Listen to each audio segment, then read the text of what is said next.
This is the broadcast from City Hall, the home of the Greater London Authority. Please stand by.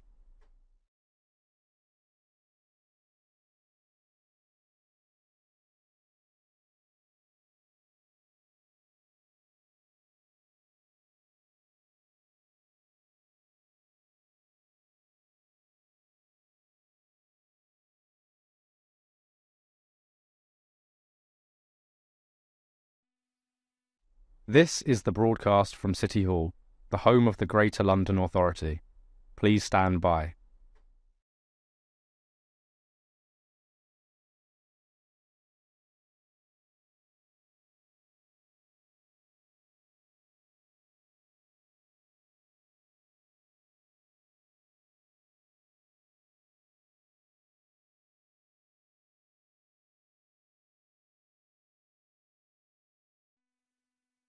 This is the broadcast from City Hall, the home of the Greater London Authority.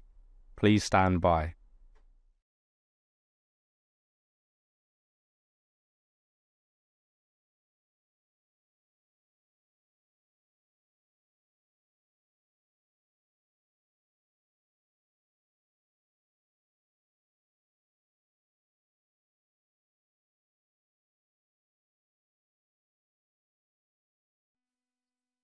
This is the broadcast from City Hall, the home of the Greater London Authority. Please stand by.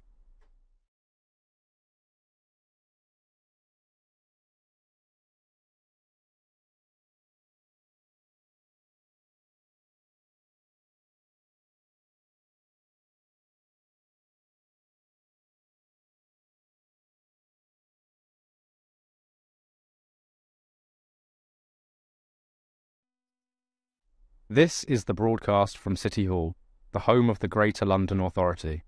Please stand by.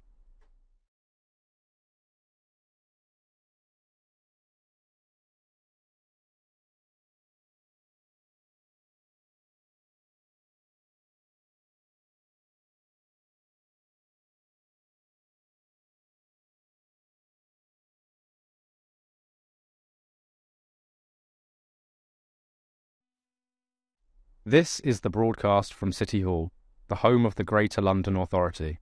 Please stand by.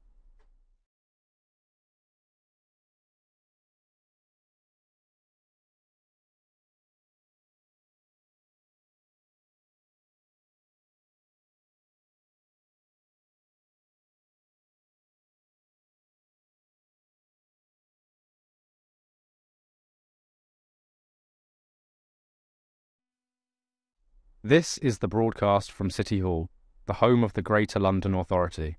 Please stand by.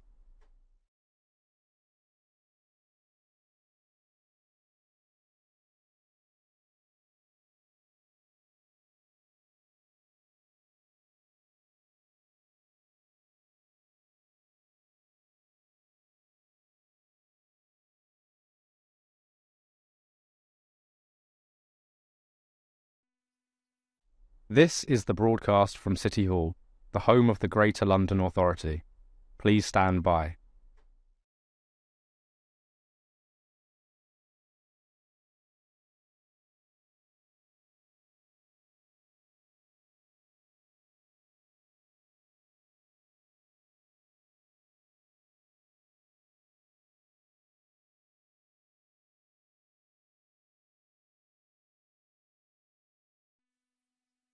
This is the broadcast from City Hall, the home of the Greater London Authority. Please stand by.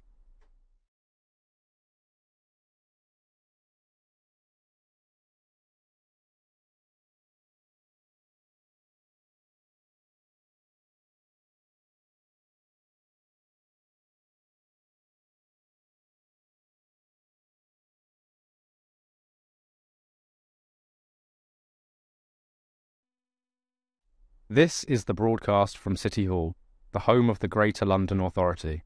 Please stand by.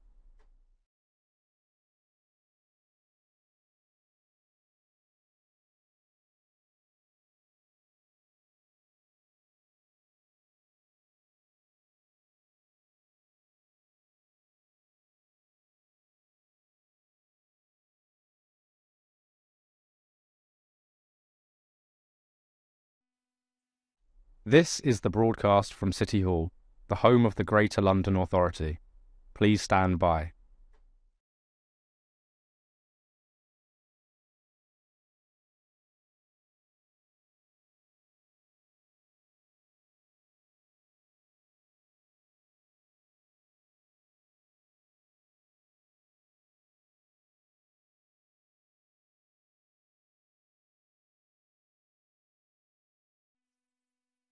This is the broadcast from City Hall, the home of the Greater London Authority. Please stand by.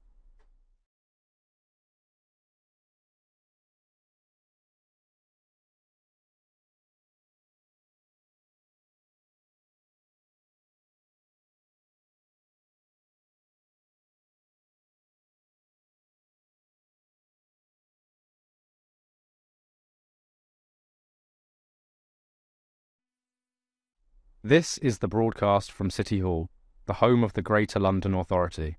Please stand by.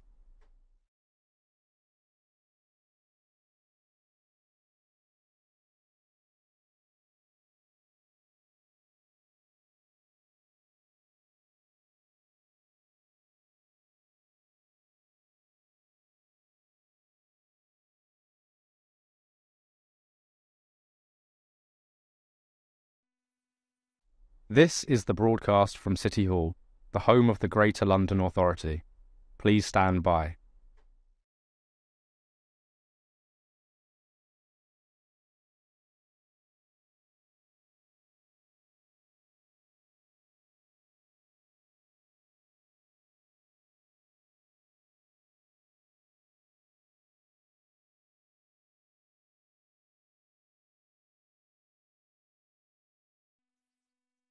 This is the broadcast from City Hall, the home of the Greater London Authority. Please stand by.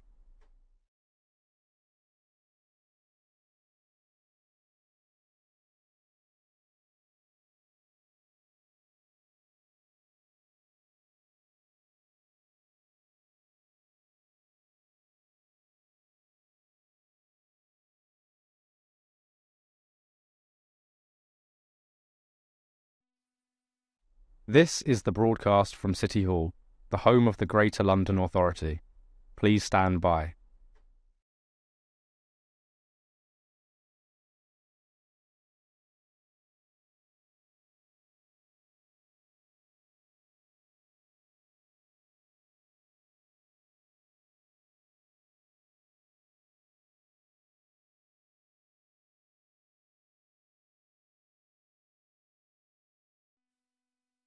This is the broadcast from City Hall, the home of the Greater London Authority. Please stand by.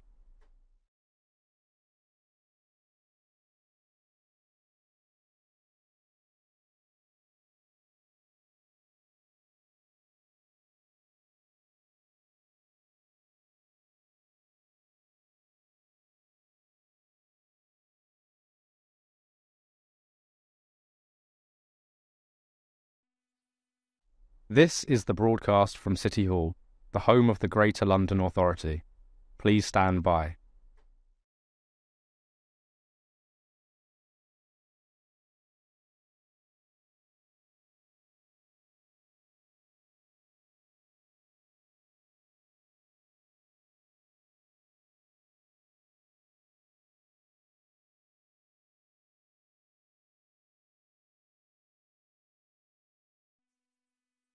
This is the broadcast from City Hall, the home of the Greater London Authority.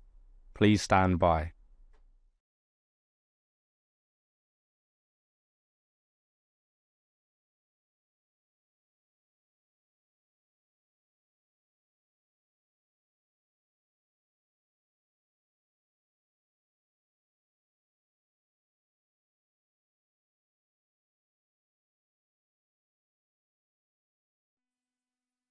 This is the broadcast from City Hall, the home of the Greater London Authority. Please stand by.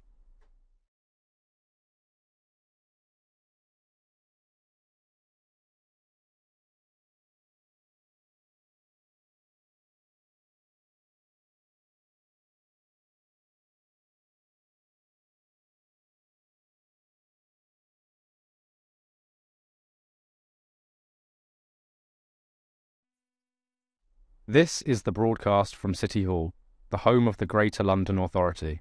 Please stand by.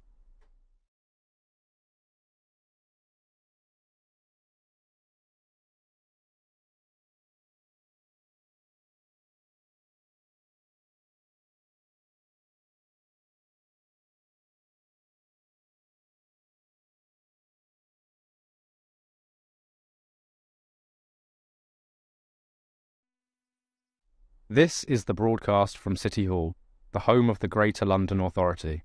Please stand by.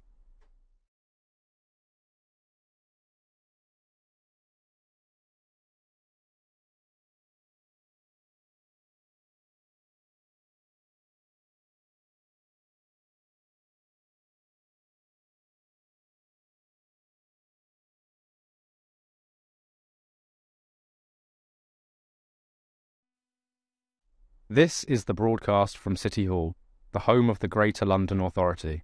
Please stand by.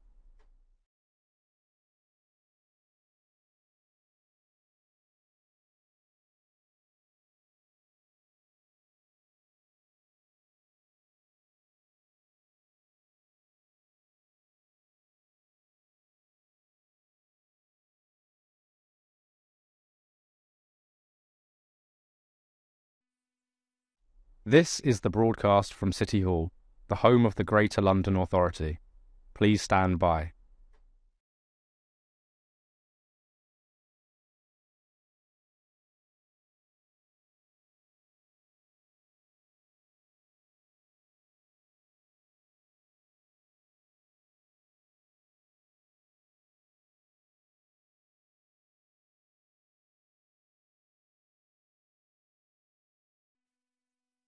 This is the broadcast from City Hall, the home of the Greater London Authority. Please stand by.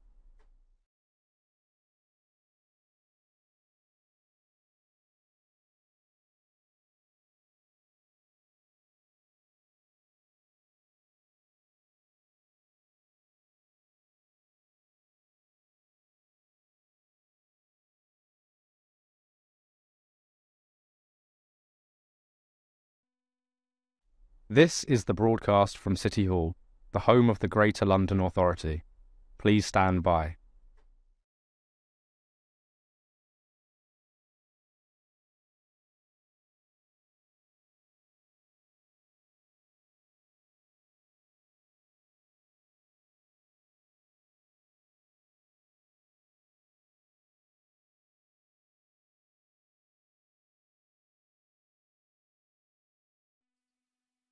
This is the broadcast from City Hall, the home of the Greater London Authority. Please stand by.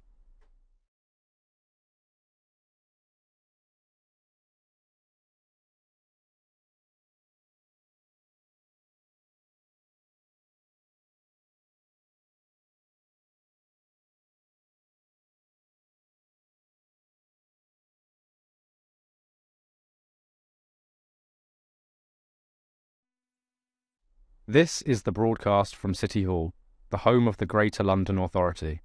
Please stand by.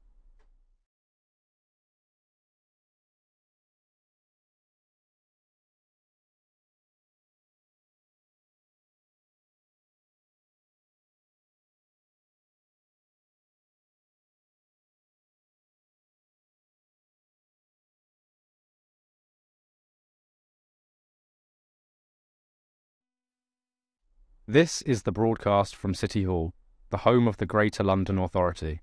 Please stand by.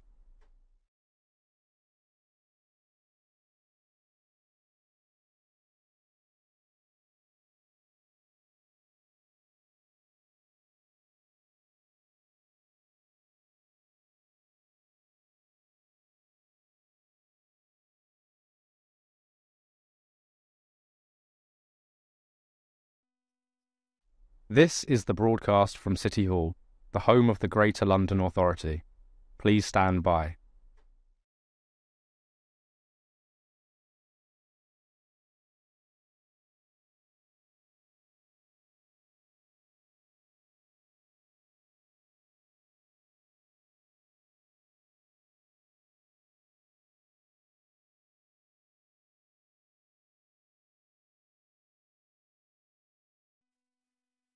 This is the broadcast from City Hall, the home of the Greater London Authority.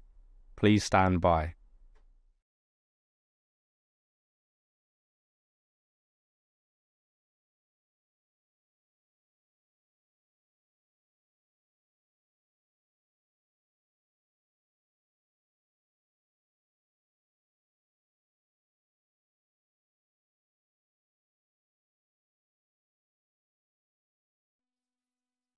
This is the broadcast from City Hall, the home of the Greater London Authority. Please stand by.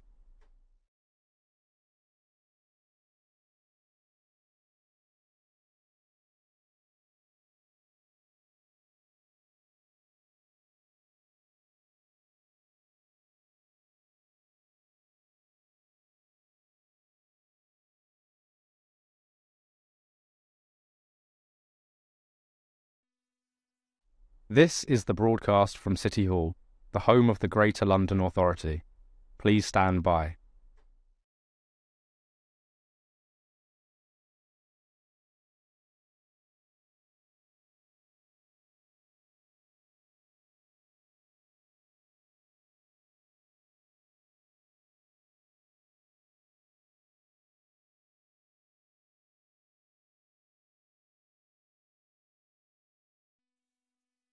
This is the broadcast from City Hall, the home of the Greater London Authority.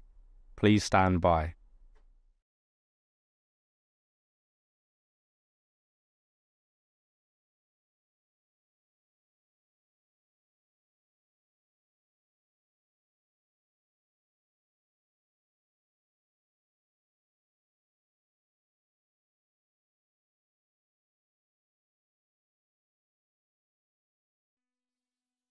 This is the broadcast from City Hall, the home of the Greater London Authority. Please stand by.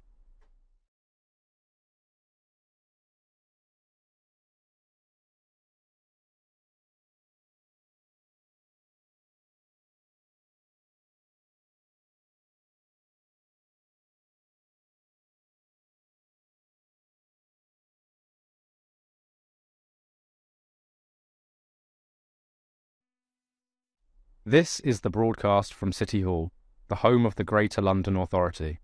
Please stand by.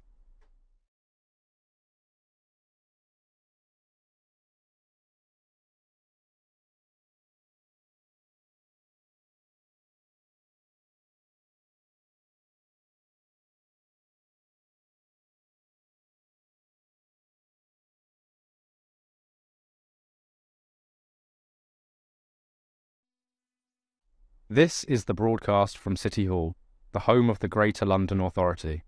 Please stand by.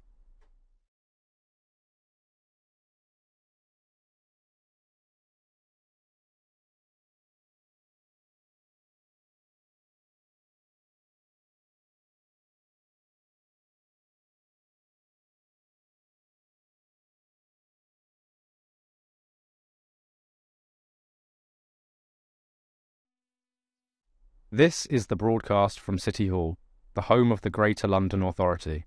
Please stand by.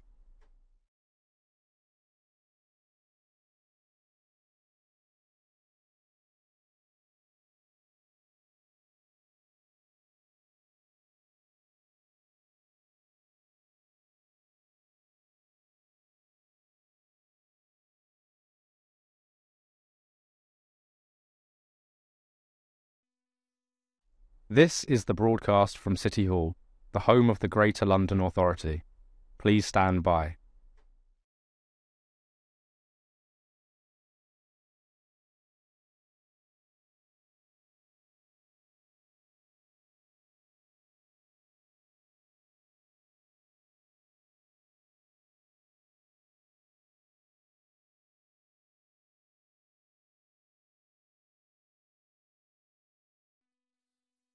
This is the broadcast from City Hall, the home of the Greater London Authority. Please stand by.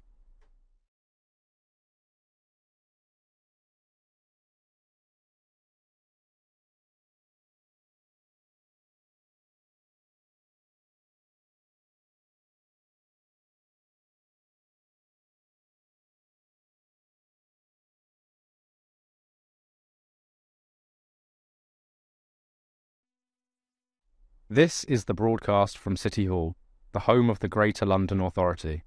Please stand by.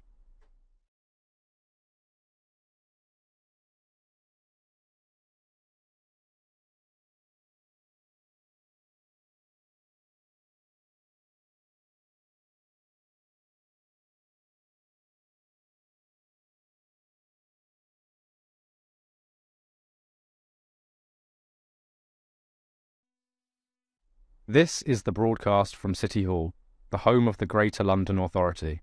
Please stand by.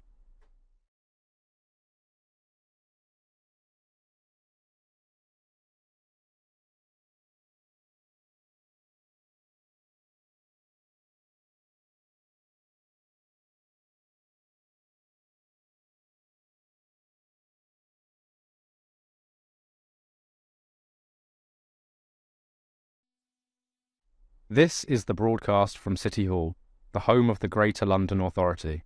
Please stand by.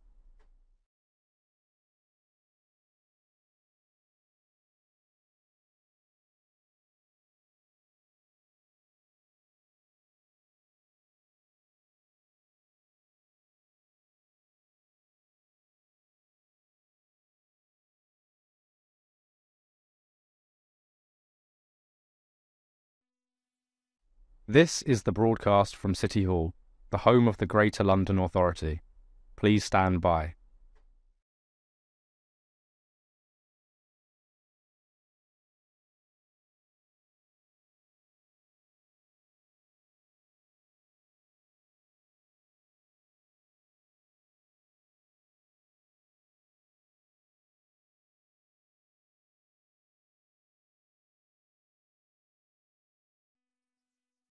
This is the broadcast from City Hall, the home of the Greater London Authority. Please stand by.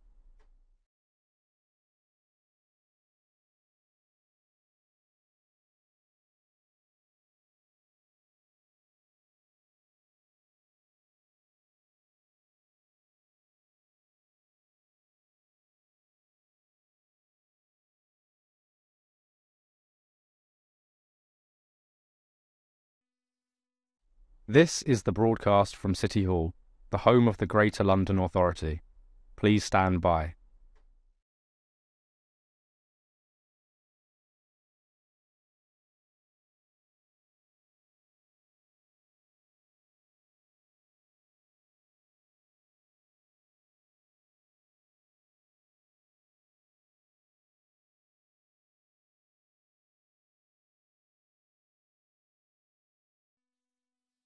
This is the broadcast from City Hall, the home of the Greater London Authority. Please stand by.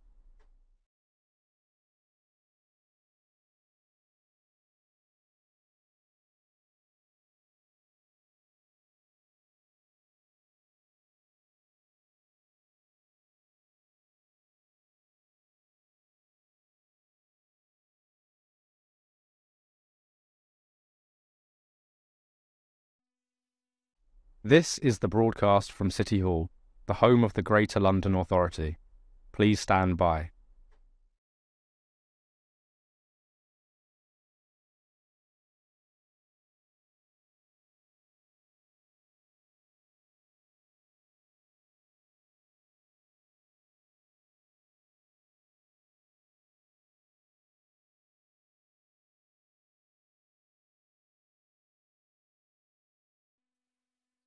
This is the broadcast from City Hall, the home of the Greater London Authority. Please stand by.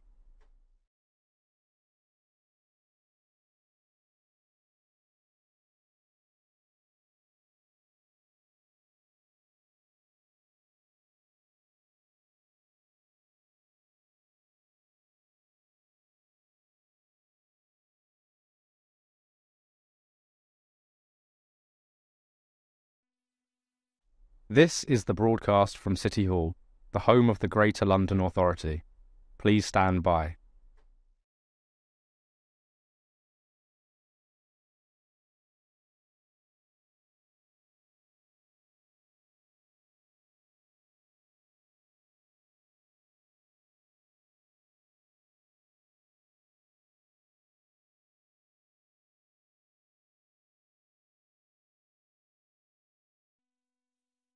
This is the broadcast from City Hall, the home of the Greater London Authority.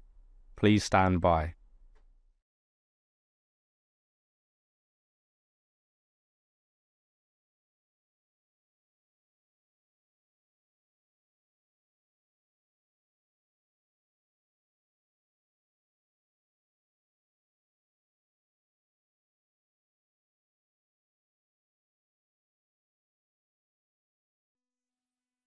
This is the broadcast from City Hall, the home of the Greater London Authority.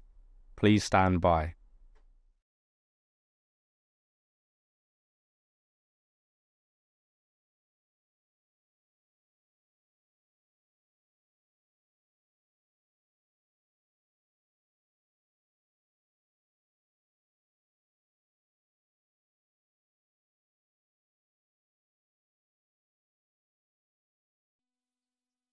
This is the broadcast from City Hall, the home of the Greater London Authority.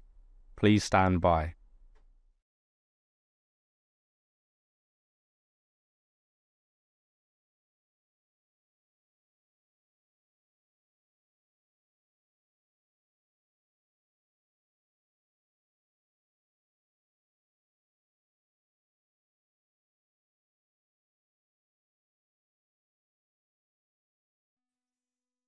This is the broadcast from City Hall, the home of the Greater London Authority.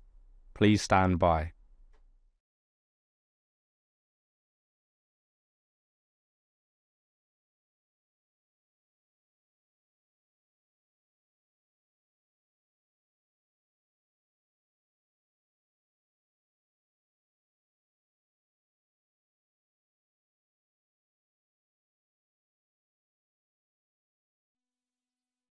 This is the broadcast from City Hall, the home of the Greater London Authority. Please stand by.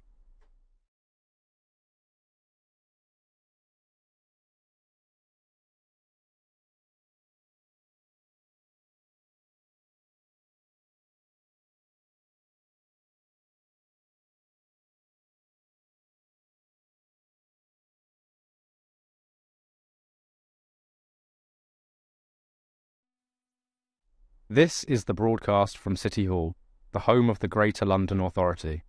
Please stand by.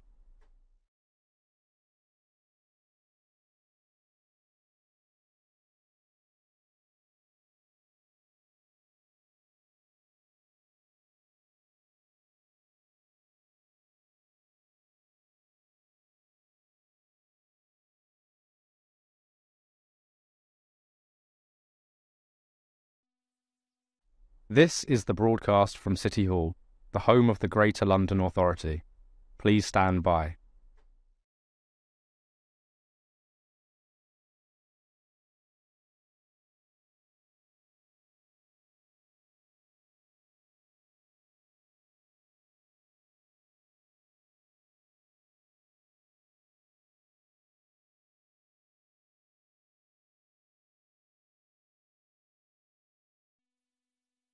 This is the broadcast from City Hall, the home of the Greater London Authority. Please stand by.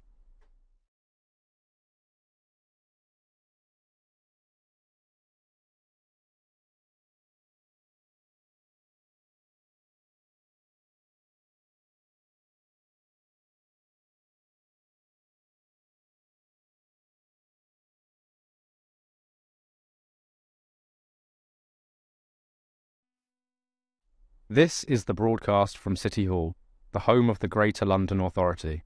Please stand by.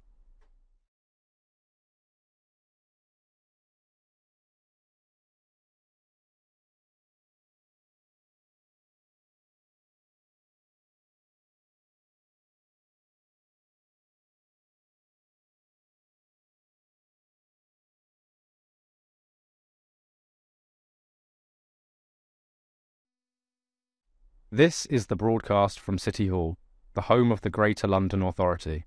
Please stand by.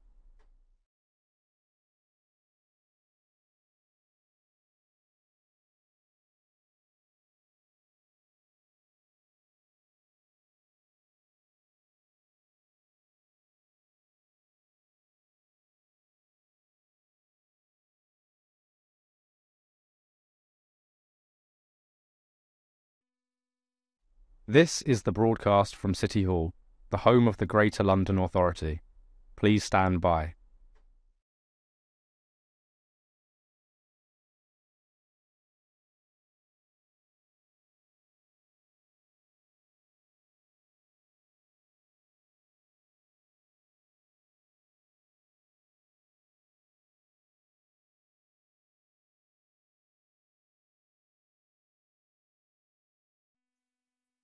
This is the broadcast from City Hall, the home of the Greater London Authority.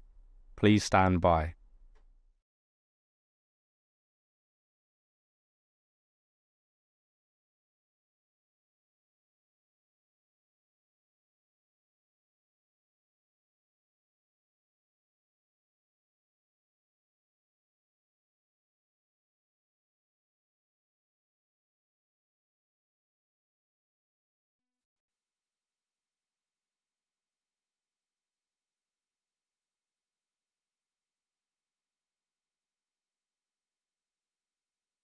Let me put my microphone on so actually he can hear. Oh, that's a bit echoey.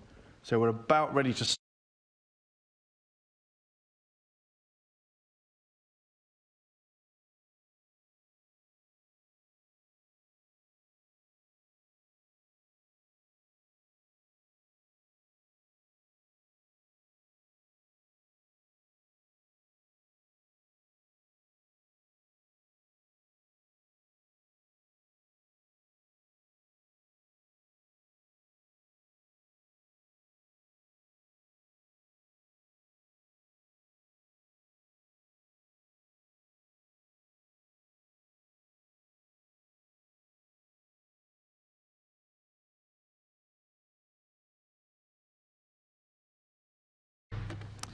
Good morning and welcome to today's meeting of the Budget and Performance Committee.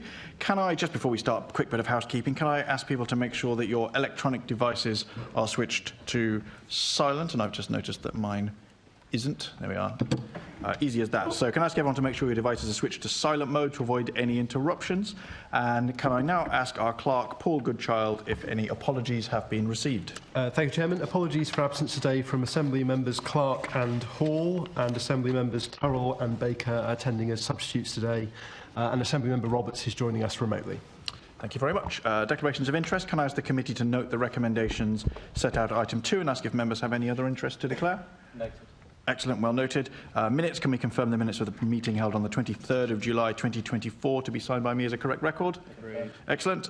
Summary list of actions. Can I ask the committee to note the completed, ongoing and closed actions from previous meetings of the committee? Noted. Brilliant. And we now come to our main item of business for this morning, which is very exciting. We have our esteemed panel of experts joining us to discuss the Mayor's 2025-26 budget, the external view. So these are people who are not part of the GLA, who are coming in from outside to give us their thoughts on what we might be doing well or badly, or that we could be doing differently.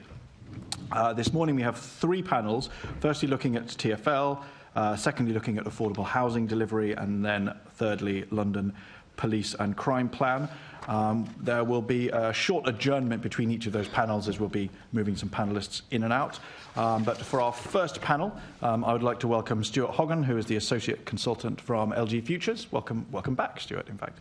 Antonia Jennings, CEO of the Centre for London. Welcome back. Tom Pope, who is Deputy Chief Economist for the Institute of Government. Hello, Tom. Welcome back. Adrian Pabs, Deputy Director, Social and Political Economy at the National Institute of Economic and Social Research. Welcome, Adrian. Tony Travers, Professor Tony Travers of the London School of Economics, Department of Government and Director of LSE London. Welcome, Tony. I think you were here last week as well. So I say you're not part of the GLA. You might have to be careful that you don't accidentally become part of our customer practice. By Luke Hillam, Strategic Finance Analyst at London Councils. Morning, Luke. And shortly, he's given his apologies for lateness, but shortly we will be joined by Michael Roberts, who's the CEO of London Travel Watch. So if I can kick off with a broad question, I think, to all of you.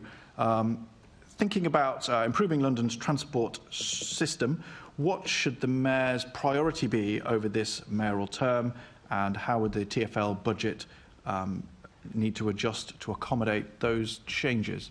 So I was thinking that Michael might want to kick off on that one, but who would, in his stead, like to kick off? Stuart, you're fiddling with your pen in a way that suggests to me that that's you. It's always a mistake. So the first and most important thing that occurs to me looking at the material that we've got is that once again there's a very high risk that this is what I would dub a spender's budget. And by that I mean that by the end of the process we'll have a list of allocations that attach to specific headings but without much detail behind them.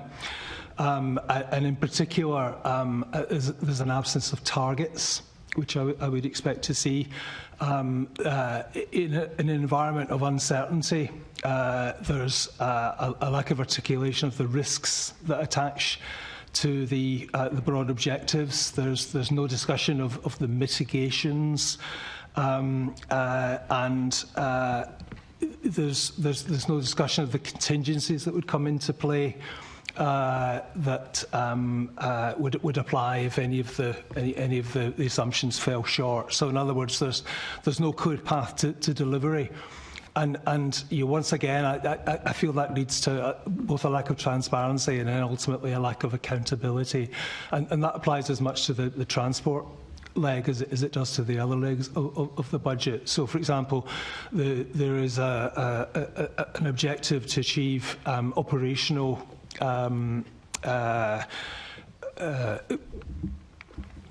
the budget should balance in the coming year, but what's the assumptions on which that's based, and what are the risks that attach to that? What are the passenger numbers that are assumed in the fares revenue that flows from that? And what action is taking if that falls short in any of the ways that are described? So that for me would be the first thing, and then the second thing that jumps out is the plan for yet again to aspire to fares freeze, and there are a couple of sort of case studies that come to mind in that. In the early years of the coalition government, the government provided in-year funding for local authorities to freeze council tax, and many took that money and did so. However, numbers of those authorities now regret that course of action because it did significant damage over time to the tax base that they have. And in a time of challenge to resilience, they would rather have had that continuing tax base increase than having frozen at the time. So that's a first lesson. And then a second interesting comparison is the recent controversy over the funding for pensioners' fuel rises.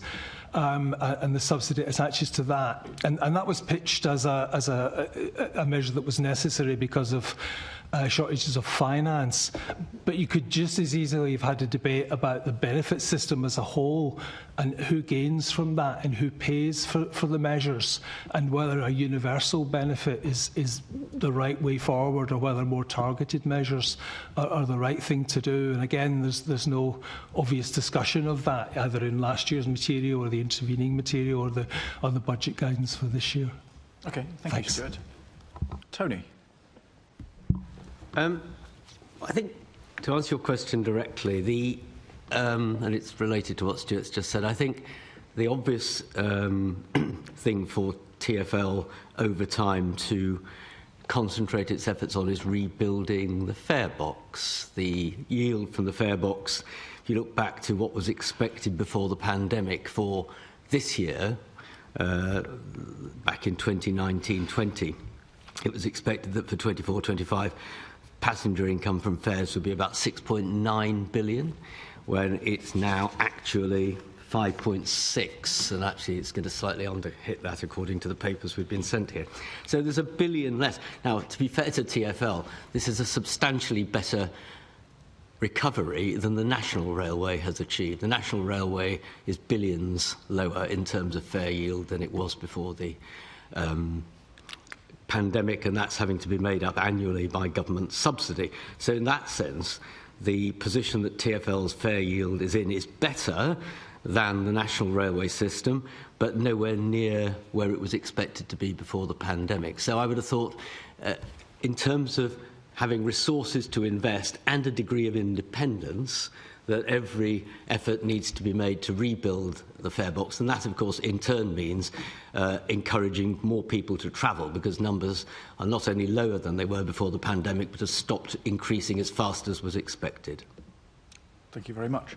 So we're now, Michael, welcome to the meeting, Michael, CEO from London Travel Watch. The first question, which I think you may have something useful to contribute to, in fact, is what should, to improve London's transport system, what should the Mayor's priorities be in this budget, and how would the budget need to adapt to accommodate that? If you would, I don't know if you have any thoughts on that question. Thank you, Chair, and apologies for being late.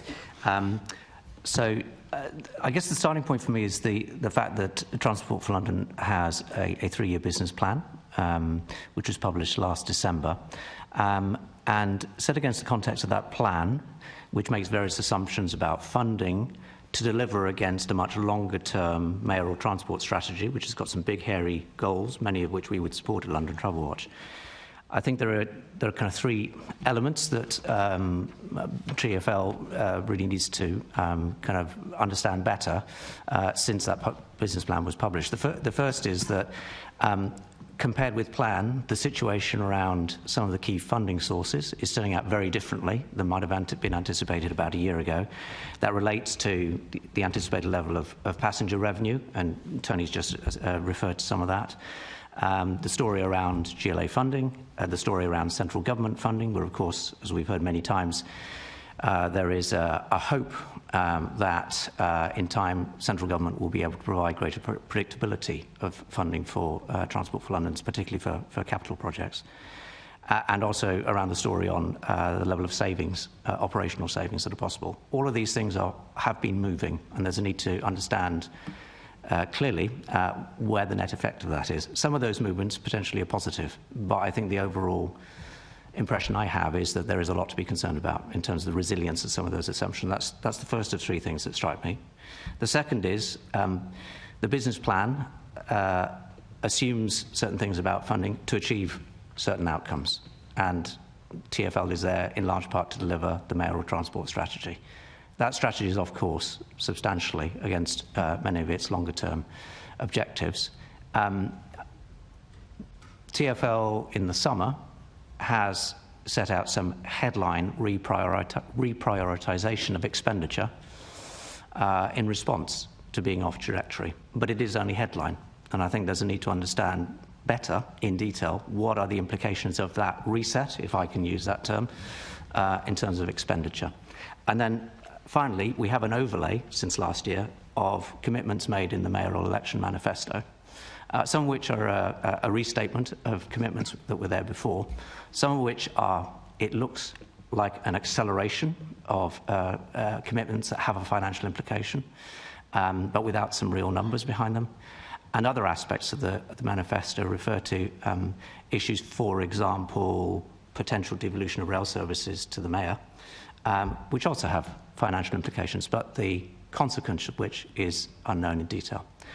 All of those 3 things put together basically say uncertainty, and there's a need to try and navigate through that as best as possible. Thank you very much. Funnily enough, my next question, before I hand over to the rest of the panel, was going to be, what are the biggest risks to TfL finances, and how can the budget for the coming year make TfL more financially resilient? What's interesting is the answer we've had so far all actually address that question already. So I don't know whether anyone who hasn't spoken yet wishes to come in on that. Tom? Thank you. I mean, I would reiterate what others have said. I mean, I think it's striking that one of the key deliverables in last year's TfL budget is a target to try to increase non-fares revenue as a proportion of total income. Now, that I think is not what we would expect to happen in general, given that we're hoping that passenger numbers are continuing to increase. And I think I would agree with Tony that that should be the focus, is trying to improve passenger numbers. But we should also understand that passenger numbers are only so far in the control of TfL and the GLA. It's going to be wider factors in society that you don't hold all the levers in City Hall to decide how much people travel to work and and so on. What I'm not that clear on, so clearly non-fares revenue would be a way to sort of mitigate that and try and hedge a little bit. The problem is that the business model of TfL is all about passengers and fares. It's not really clear to me what those non-fare revenue sources are, and it would worry me a little bit if TfL's time and energy were being diverted towards trying to come up with alternative sources of income that are not core to their business model, rather than trying to do the kinds of things that you'd want to do to boost passenger numbers. And we've got the experiment around the Friday non-peak and things like that. We should learn quite a lot from that about sort of sensitivity to fares and how much extra activity you get there. I think that's really good. And so I think I would be focusing more on the fares side. I think what's really important, though, is that there is a clear set of scenarios on which the analysis is based. I know TfL does do lots of scenario analysis on passenger numbers, but it seems that the budget is then sort of takes the central scenario and runs with that, rather than having those kind of alternative models. A fan chart type of idea. Yeah. Yes, thank you very much. I was going to say I didn't see anyone indicating. Antonio. Yeah, I agree with what others were saying about the need to prioritise passenger numbers. And I just Don't forget to put your microphone on. Sorry. Hello. Is Hello. that better? Yes. Sorry. Yeah, just saying that I agreed with others about the priority around improving passenger numbers, and wanted to flag some polling that we've recently had done with Savanta. So it's a poll of a representative sample of Londoners, and we've been sort of delving into essentially how affordable Londoners are finding transport at the moment. The headline sort of finding is that Londoners find travel for work more affordable than travel for leisure, which is perhaps unsurprising as it's more essential. But just to put some numbers behind that, 41% of Londoners have said the cost of travel to work was affordable or very affordable, so obviously under 50%, but only 27% said it was actively unaffordable. And then when it comes to costs for leisure, 38% of Londoners said that travel costs for leisure were affordable, compared to 34% who said unaffordable. So it seems that affordability is still quite a barrier. And then the only other thing that I wanted to flag in terms of a priority was a long-standing sort of Centre for London recommendation around developing an outer London transport strategy. So we've got a lot of data around obviously how both the availability and sort of usage of transport varies between inner and outer London, and initial sort of data from the few years post-pandemic shows that difference is growing, but we don't have enough obviously longitudinal data to see kind of how it will settle. But just to put some figures behind the differences between inner and outer London, we know that in outer London, 69% of households have access to a car, and that's compared to just 42% in inner London. We know that active travel makes up 60% of trips by outer London residents, and that compares to 78% for inner London. And we also know that in outer London, driving is used for travel twice as much as within inner London. So there's a huge number of quite significant discrepancies there, and we'd still recommend that TfL consider an outer London strategy. Well, as a member for Croydon and Sutton, here, I say. So let me pass on then to Assemblymember Georgiou for the next couple of questions. Thank you, Mr. Chairman. Good morning, everyone. There's been a change of government since TfL's last budget was agreed. What national policy changes do you expect to see that will directly or indirectly impact TfL's finances? Now, given the conversation we've had, I appreciate there may be some overlap, but just those that do have views, feel free to ask or answer.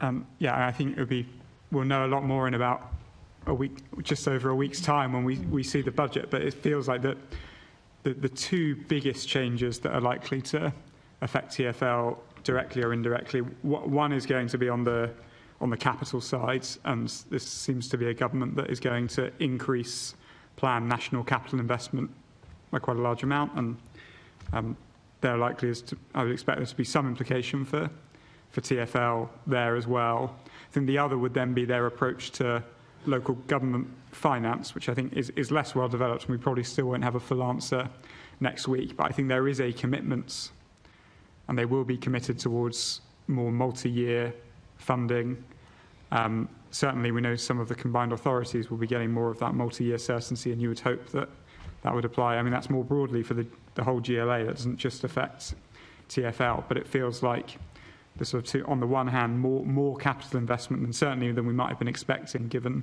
the previous government plans, quite large cuts in real terms, and then more certainty, although perhaps not more money on the revenue side.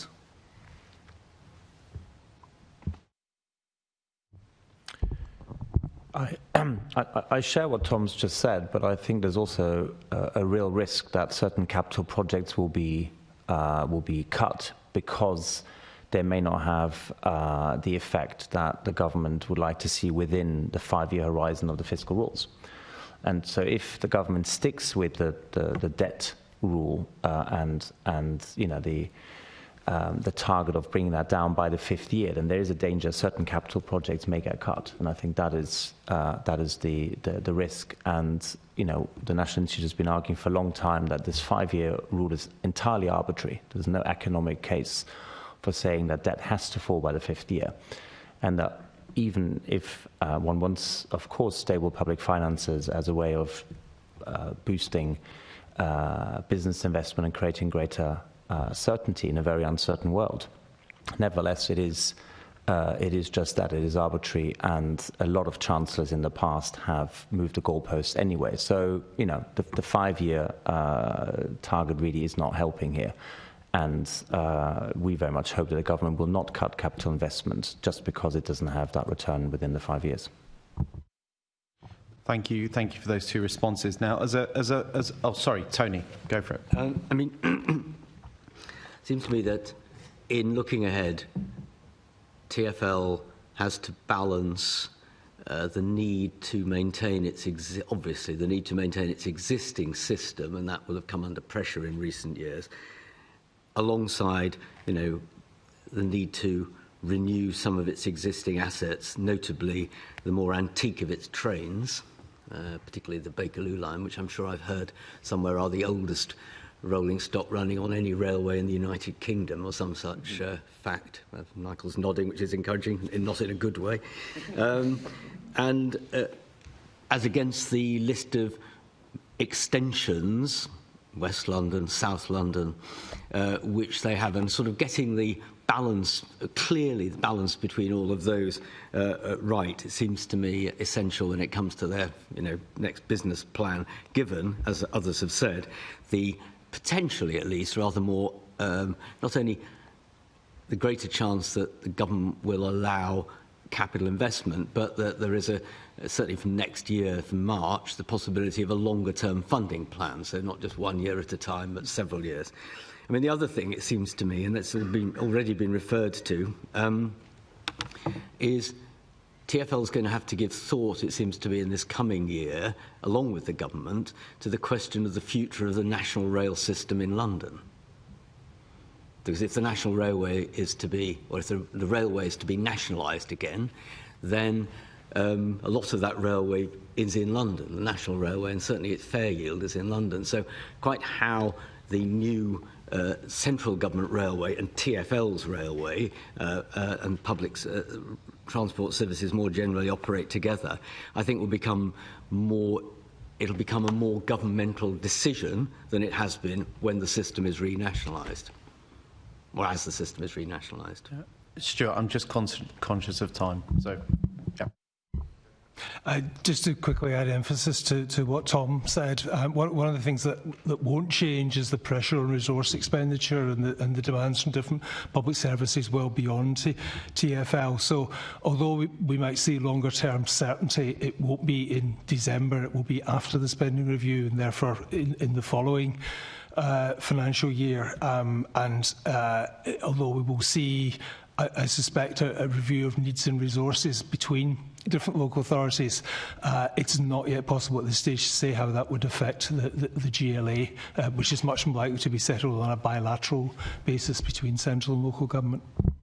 Thank you. I mean, look, from my understanding to a person, you've all said that you do hope the capital programme continues and increases from central government grants. I think I've got that right. I think that's fair. But I think, and mind you, as a politician, I don't tend to believe everything that the press says. But, you know, we understand, I think going to your point, Adrian, that the Chancellor is looking at tearing up the fiscal rules. We don't know when that will be, but it's something that's been touted. But then also, having said that, going back to Tony's point, that the government has also said that this latest spending review won't include multi-year settlements. That will probably come in next year's budget. So having said that, and I appreciate that this is a niche area, successive mayors and successive mayoral candidates have spoken about having mayors, giving mayors more devolved power, so requiring primary legislation to change, to possibly increase taxation or various forms of taxation, i.e. a hotel tax as you get in other capital cities. I mean, what are your thoughts on those, and do you think that's seriously being considered by the government?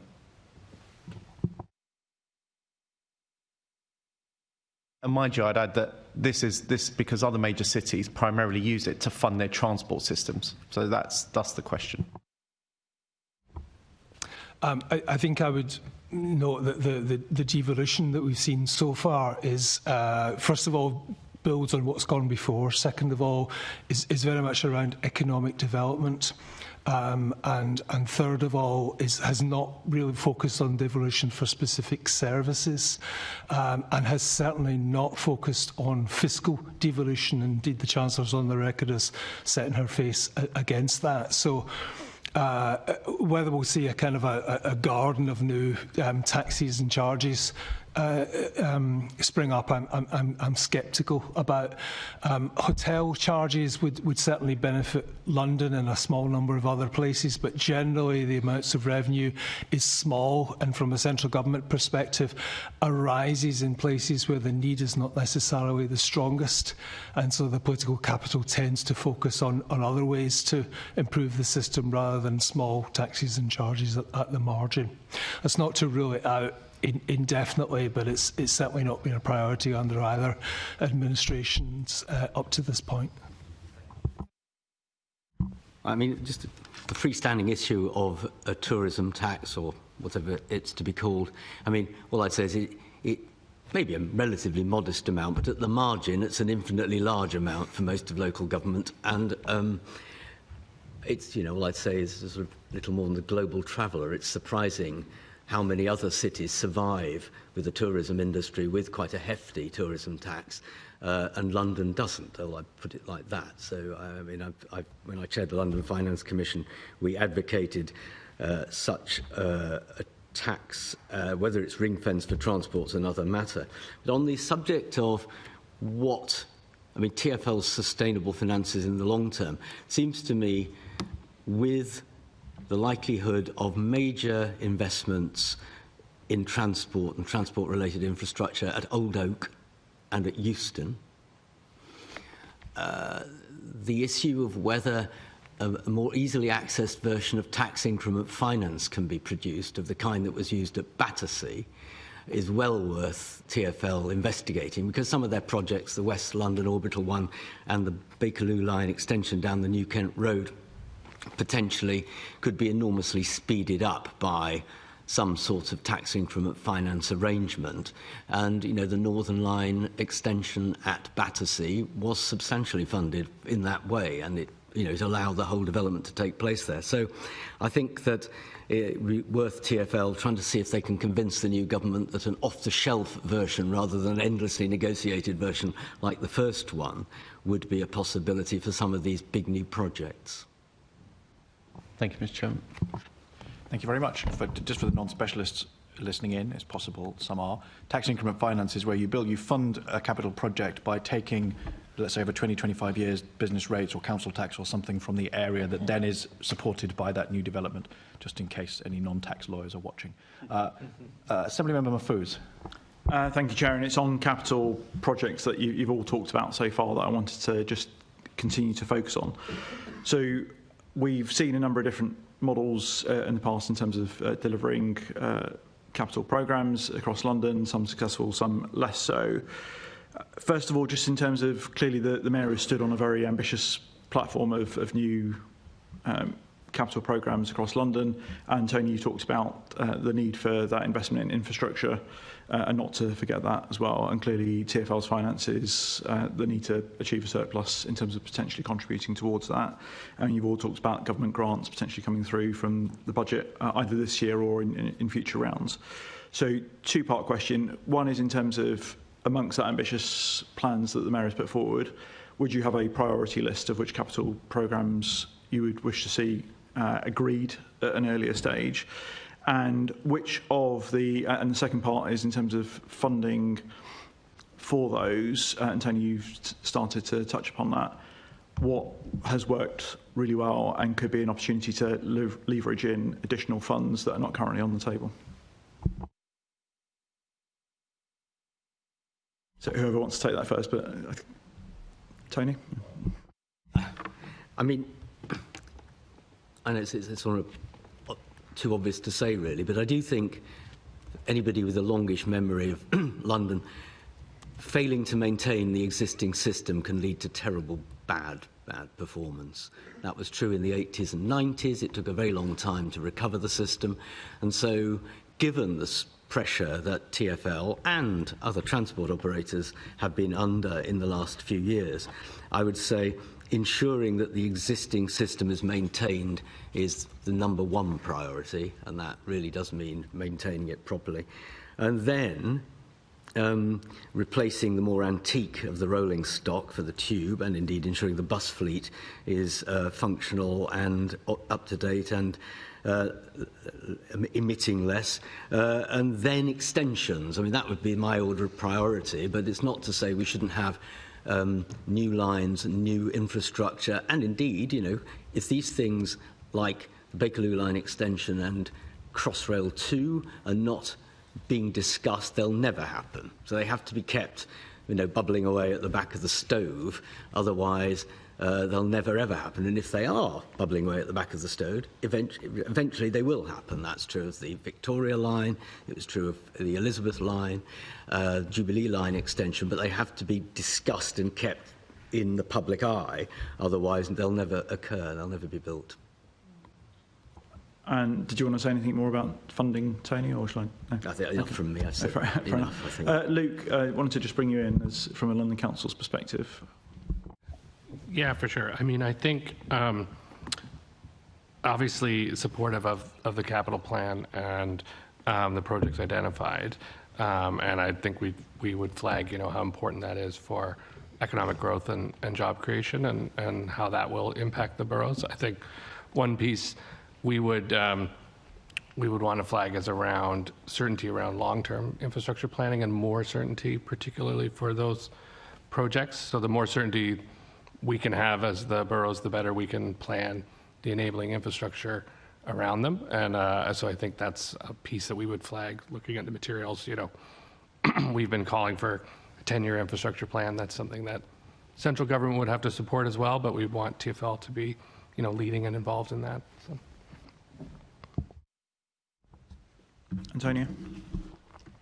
Sure, just briefly, at Centre for London, we've long advocated for Bakerloo line extension, Crossrail 2, extension of the DLR to Thamesmead, and also the West London Orbital as essentially sort of the priority big infrastructure projects. And I think it's also worth just flagging as well what a success in terms of the local economic boost some similar projects have been in the past sort of decade or so. So we know, for example, that when TfL took over the north-eastern lines in the city in 2007-8, we saw ridership rise by 80%, and tens of thousands of homes were more easily sort of developed and justified. And our modelling on what a similar programme could do in South London has shown that TfL taking over the southeastern routes could justify the development of an additional 13,000 homes. We also know when it comes to initiatives such as Crossrail, there was a huge local economic boost to London, and I think Crossrail itself created 200,000 office jobs alone. So I think, particularly thinking about the Labour Party's headline growth mission, it's worth also TfL thinking about how it can support it and how kind of the local economic benefit also will support the national missions. I've got Stuart and then Adrian. It struck me in reading the material that although there's a limited amount of material about how the central government missions align with City Hall missions, the budget guidance isn't completely resonant with the declared overarching mission of central government to pursue economic growth. And I think once you start to echo that in the budget material and in other ways, that's how you can keep things bubbling on the background and raise consciousness that certain of the investments that are very much on the back burner at the moment are actually important and essential for growth in the southeast of the country as a whole. And that's I feel is not quite there at the moment. Just a couple of observations. I mean, the first one is I think the interaction of a national growth strategy with local and regional growth strategies will be absolutely key. And I don't think we have seen very much as yet from government on that interaction. But I think that integration is absolutely vital if we are going to get a longer term perspective rather than very short term, annual or even 2 to 3 year plans. I mean, 2 to 3 spending plans are, of course, the right way to go, but even they are not really long enough. So I think we want to sort of see a 5 to 10 year plan, and maybe the government's proposal to create a national infrastructure and service transformation authority by merging the NIC and the infrastructure and project authority is the right way to go, just to inject a bit more long-term planning, especially for large scale infrastructure projects, and also to put the emphasis really on value for money, because of course we have seen incredible waste when it comes to so many aspects of HS2, and we don't want HS2 to be used as an excuse not to go for a larger scale project like Crossrail 2. So that will be a vital part of planning. I mean, more specifically on priorities for London, and besides all the things mentioned by my colleagues on the panel, which I agree, I think on the bus fleet and on zero emission bus fleet, I didn't really get a sense of what additional funding was required to achieve the target. So, there is in the material we were sent, phasing out buses with petrol and diesel engines for electric powered replacements by 2023-24. But I think that actually is 2034. Or 2030 with additional funding. Well, what does that funding need? And I think the case could be made, not least because of the climate change target. So I would be interested in knowing, and I didn't get the sense from the TfL paper either, what the funding needs are. I think they need to be spelled out, and the case needs to be made to central government that is worth supporting, both in terms of London transport congestion, but also the climate change targets. Thanks, Adrian, for bringing that important point in. And I'll leave the final word to Mr. London Travel Watch. Michael, thanks. You're spoiling us. Just a few points on priorities. First of all, I would agree with the list that Antonia name-checked in terms of specific big capital projects. Picking up on Tony's point, really important point about renewal of the existing network. One thing that struck me is that the Transport for London business plan over the 3 years to 2026-27 and anticipates a significant uplift in the level of investment in renewals from what historically has been around 500 million a year to over 900 million by the end of the 3-year period. Two things. First, that is still less than the amount TfL says it needs for steady state renewal. And that's not even taking account for making up the backlog of the much lower level of investment in renewals before. And the second is, just picking up on the previous theme, about pressure on funding sources with, for example, revenue from passengers coming in less than plan. Question mark is the extent to which the plans in the business plan for renewals are going to be compromised as a result of that.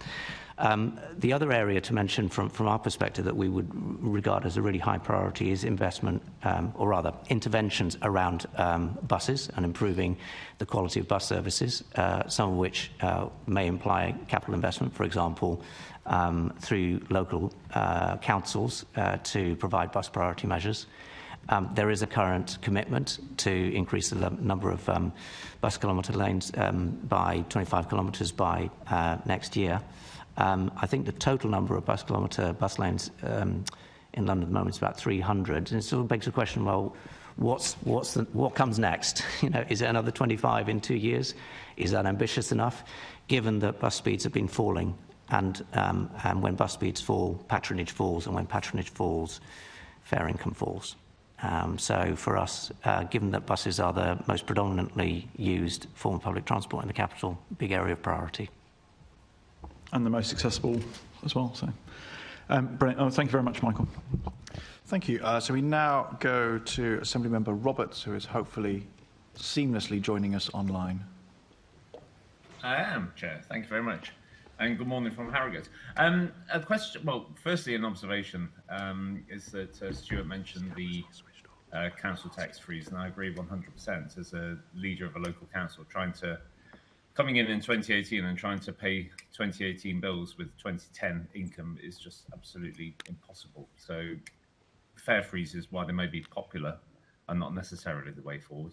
But the broader question is to do with the fact that what we've been talking about today is that the model doesn't work. So this is for Michael at London Travel Watch particularly, but for the panel in general. If you were starting with a blank piece of paper, what would be your ideal model for financing London's transport?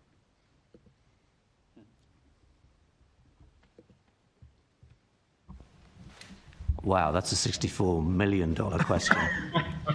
That's why we bring the experts in. I think inevitably the funding has to be shared between the user and the broader taxpaying community. I mean, question mark whether that means just within London or nationally, but I think there is a case for taxpayers nationally to be contributing, as they do at the moment, given the wider benefits of having an efficient transport system that supports a world city and all the benefits that city brings. I think the kind of the grit in the question is what's in inverted commas the right balance between what should be paid, what should be contributed through the fare box, and what's contributed through other forms of generalised funding. And I don't have an answer to that, other than to observe, as I think has been observed many times around this table and around the Transport Committee table, that Londoners pay a much higher proportion of the cost of the provision of transport in London than in other comparable major cities, which puts pressure on hard-pressed families, including but not just those on lower incomes. And it doesn't feel as if the right way to go is to expect those fare payers to pay an even greater proportion of that. But whether the current level is the right level or some variation from that is the right level, I will leave it to other far cleverer people to opine. I'm not sure Gareth can easily see who's indicating, so... No, I can't. I was just saying I can't see pen twiddling, so anybody that wishes to jump in. So it's Stuart. Well, I'll just mention what seems to be one important quality of any system, whether it's the current one or one you might design in the future, which is the dependability of the income sources. At the moment, you're depending on uncertain government investment and passenger numbers and passenger revenues, and indeed business rates retention receipts, which were retained in part, and all of those are pretty volatile. And you're trying to run a service with medium and long-term investment needs. So it seems to me that reducing the volatility in the system and having clearly understood safety nets and means of redress if revenue falls short of the intended, so that all parties know where they are and how the risks are shared between central and local government, for example, is a critical factor, and I think one that we're not entirely clear about at the moment, as the system it tries to move to one of balance and indeed surplus in the short to medium term. Thanks, Stuart. Tony?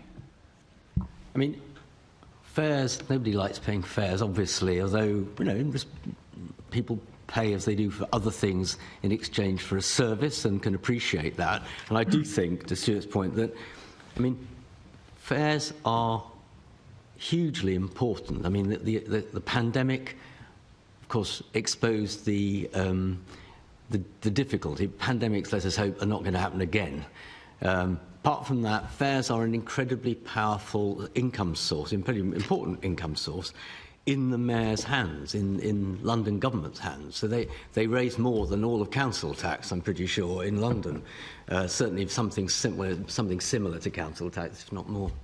So it does give the mayor an incredible degree of autonomy, including to put up the fares more, or to, if there is more devolution of tax sources, then I think thinking of additional tax sources, as was implied earlier, as a way of providing the capacity to borrow more and then to, as it were, to fund that borrowing, is a way of sort of getting the balance right between trying to balance the books in terms of day-to-day spending through the fare box, and then investing using other means if possible. Okay. Michael. Or where possible. Just continuing on the theme about fares and the particular focus on that, an observation that I would make is that TfL, under the direction of the Mayor, has a strategy to deliver 12 very significant outcomes over the longer term, with an interim set of targets for 2030. And at the heart of that strategy, which we support, broadly speaking, is an ambition to increase the proportion of trips that are made by Londoners by sustainable, soft, active travel modes. In any transport policy, the use of fares is a really important tool in the box of policymakers and service providers like TfL to achieve outcomes such as those. And yet my key observation is that at the moment, certainly for the short, medium term, it doesn't feel like we have a strategic approach to fares. We have had, admittedly, a helpful intervention last year to freeze fares, and some statements in the manifesto about continuing that freeze wherever possible. But that has implications for the revenue that TfL raises, and which it can then invest in improvements.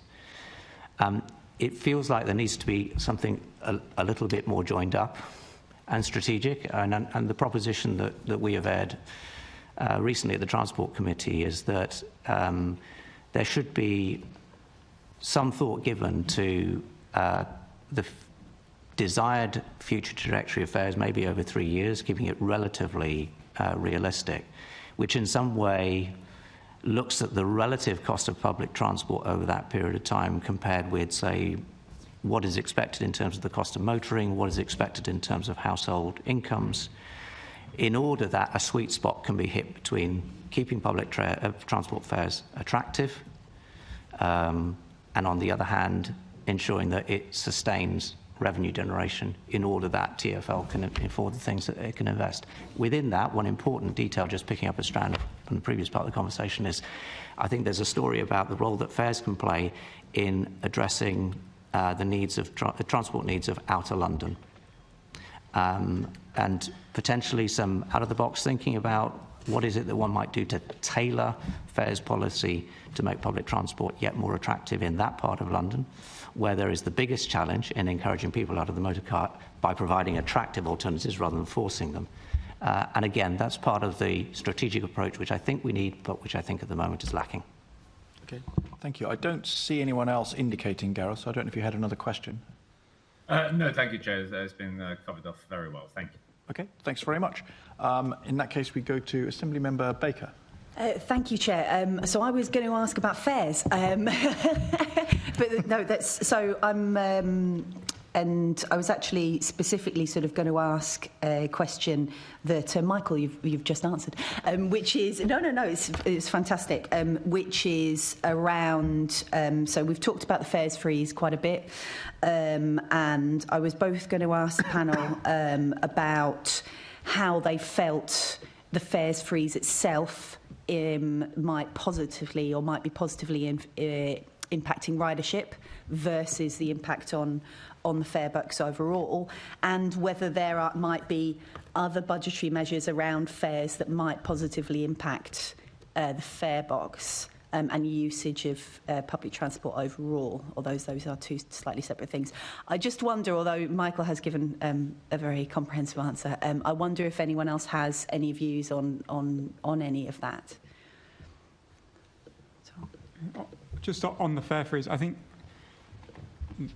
it's quite important that, as it stands, that the Mayor is providing funding to TfL to afford the fare freeze. So in a sense, at least at the moment, we don't need to think about the fare freeze as, is it consistent with TfL's operating surplus model, because they're being compensated for it. And so really the question is that the best use of the Mayor's funding relative to other priorities in other areas that he might choose to spend that? And that's a question for you, a question for the Mayor, more than it is for us. The caveat being there's that, with council tax, there was the freeze and then restrictions on how much you could increase it in future. And that's where the impact could come on fares if it's sort of frozen for a few years and then only increases with inflation. The fare freeze is effectively permanently baked in relative to the counterfactual path. So that's one point I wanted to make on the fare freeze, that it's almost a mayoral priority rather than being used as a way to maximise income at TfL or as a fares strategy, even. I'm afraid I don't know much about sort of how far we would expect it to affect ridership. I mean, at the margin, you would expect travel is fairly inelastic, but not entirely inelastic. So I'm sure if you reduce the price a little bit, some more people will choose to do it. And then I think the question about whether there's more we can do, I think that builds again on needing to have, I suppose, if it's not just about increasing fares, it's about the distribution of fares and whether they're priced optimally, are we getting our travel cards right, and so on. I just don't think we have enough information yet about how people respond to fares to know that. I hope that the Friday experiment will yield some interesting information there, albeit it will be quite locally to Fridays and doesn't necessarily apply to the rest of the week. But I think if there are other ways of thinking about useful experiments, that economists would say this, we love the idea of doing natural experiments, but that would be a way to learn a lot more about how people would actually respond to fare changes, and therefore maybe think about more creative ways of boosting fare box. Thank you. Does anyone have anything else? Oh, Tony, thanks. I mean, the implication, I think the papers show that TfL were compensated for the fares freeze, and I'm pretty sure TfL will have calculated the total number of the cost of giving that short-term freeze, and they'll have worked out broadly how many people that will have then encouraged onto the system and netted it off. Yes. I'd be amazed if they hadn't done that. So the implication is that the fares freeze costs money, yes. And that then begs the question of, if that money, that same amount of money, if it was to go on, as Tom says, for a long time, if that subsidy carried on, what could TfL have borrowed with and paid the interest on, using that 100 and whatever it is £1 million? The answer is you can work out how much they could have borrowed and invested in the system. Yeah. Michael. It is a political decision, as you know better than me. It's just a political decision, and politicians need to make political decisions, obviously. Just a supplementary in terms of what might the expected impact have been. I think the rule of thumb that we have heard previously from Transport for London is that a 1% cut in fares equates to a 0.3% increase in demand. I think the kind of difficulty here is that there are other moving parts in the system, and price isn't the only thing that's affecting demand. I mean, as I'm sure has been discussed many times before, the drivers of demand, working patterns, for example, are changing, and the recent report to the TfL board suggests that some thought is arising that perhaps the recovery that we've seen post-COVID is starting to stall. And that will obviously feed through ultimately in terms of revenue. I think this committee has also raised the question about is there a recurring impact financially from last year's freeze, and how far has that been kind of baked into future projections? The other bit of planning assumption to bear in mind is the TfL business plan, as it stands at the moment, assumes that from March 25, for the remaining 2 years of the plan, that fares will rise in line with RPI. And such as the industry planning, it's the July RPI figure that is used, which I think is 3.5%.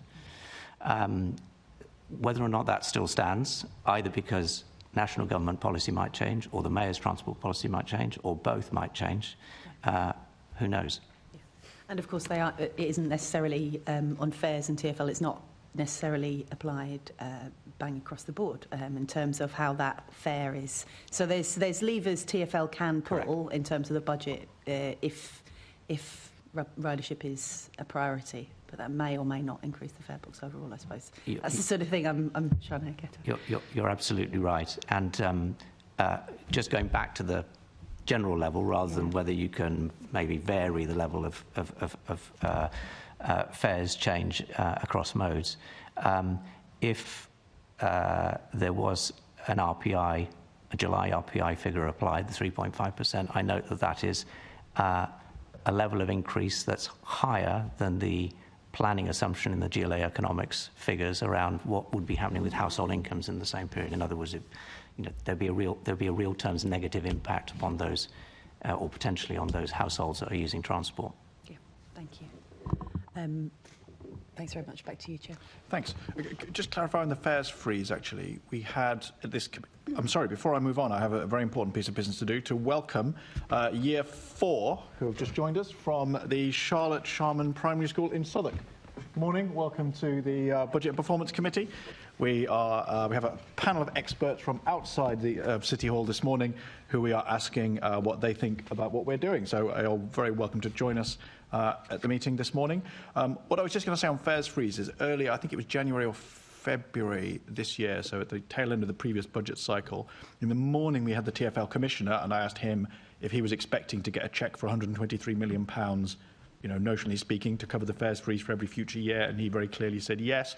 Then in the afternoon we had the Mayor, and I asked him the same question, and he didn't clearly say yes. He implied that there might be future efficiency savings at TfL that would cover that. So it's not quite, the position's not quite as clear as we might like. But moving on to Assembly Member Polanski. Thank you, Chair, and good morning. Michael, you were just talking about the need for public transport to be attractive. We know one of the things that isn't attractive is tube noise, and apparently it's getting even stronger. We've got unions and drivers saying that they want to go slower to reduce the noise. Now, TfL only put a relatively small amount into investment into maintenance. Do you think they need to be investing more in that because of the possibility of loss of revenue?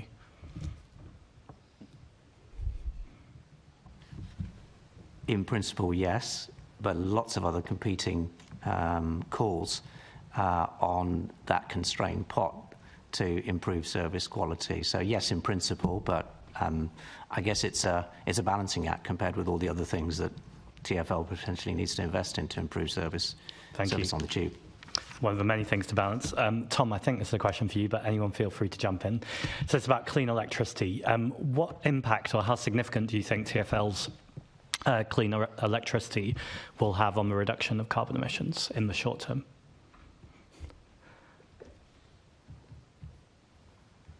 I'm afraid I'm not sure it is a question for me. I think one challenge here is that lots of our targets for net zero felt quite far away when we made them and now are really not very far away. And 2030 is getting quite close to being within planning cycles, and particularly for infrastructure and so on is within planning cycles. So I know, and I think Stuart already made the point that, or maybe it was Adrian, that within the current set of plans, TfL isn't quite on track for reaching net zero by 2030. Investment in the electric fleet and so on feels like is an important part of them getting there, but clearly on their projections is not sufficient. And I think even with additional, so even if they implement all of their plans beyond that that's already covered in their budgets, they're still on track to have some positive emissions by 2030, I think, and not reach it until the middle of next decade. Now, I think this is a point when for quite a lot of organisations have got this challenge of you make a very ambitious net zero target, which is very helpful for galvanising and leading people to move faster than they otherwise would have done. When the rubber really hits the road and you get very close, do you say, well, the target has almost fulfilled its purpose and we've got very close, and if we do it in 2032 or 2033, that's fine? Or do you really bring forward investment, possibly take on additional costs in order to hit a 2030 target? I don't think there's a single right answer there, but I suppose I would say that having a 2030 target could have been useful, even if you end up slightly missing that target. I do think there is a right answer there, but I'm not here to give opinions today. Adrian, you talked earlier about the long-term kind of picture. The Mayor and TfL for a long time been talking about power purchase agreements. Is it time to kind of make a big deal like that?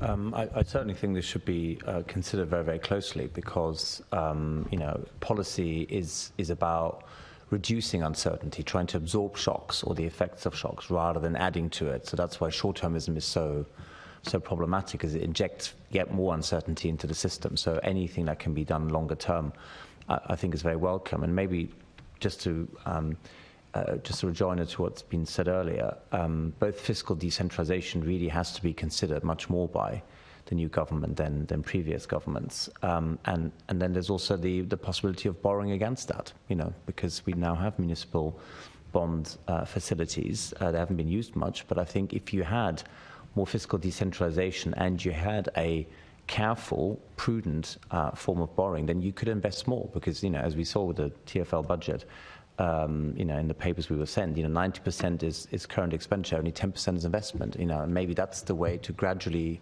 increase investment. Thank you. Just want to see if anyone else wants to jump in here.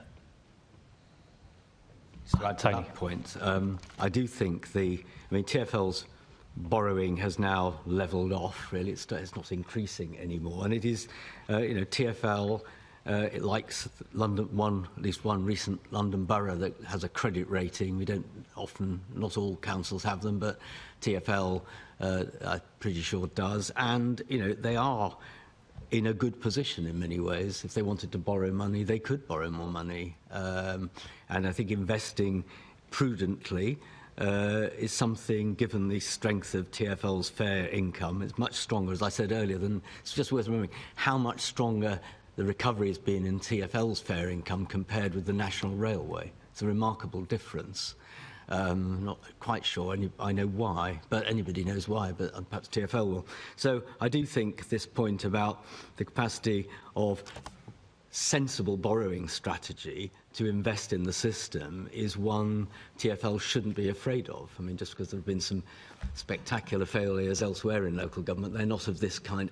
They're not anything like TfL's position. TfL could easily borrow to invest. Thank you. That's really helpful. Thanks, Chair. I'm just glancing to my left and right to see if there are any other questions on transport before. I don't think that there are. So can I then thank our first panel, some of whom bear a striking resemblance to our second panel. But can I thank our first panel for your answers to our questions on transport? And can I particularly thank Tom Pope and Michael Roberts, who are leaving us at this point. We will have a short adjournment of a couple of minutes while Michael and Tom leave, and we bring in the extra person for our second panel.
Welcome back.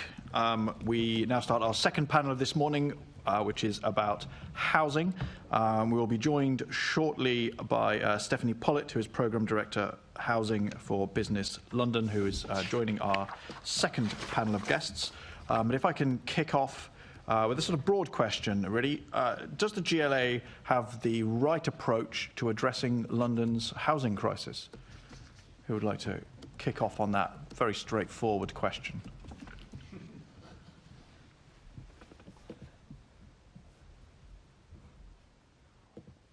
Or a related question on what it is you think that the GLA should be doing to address the housing problems in London?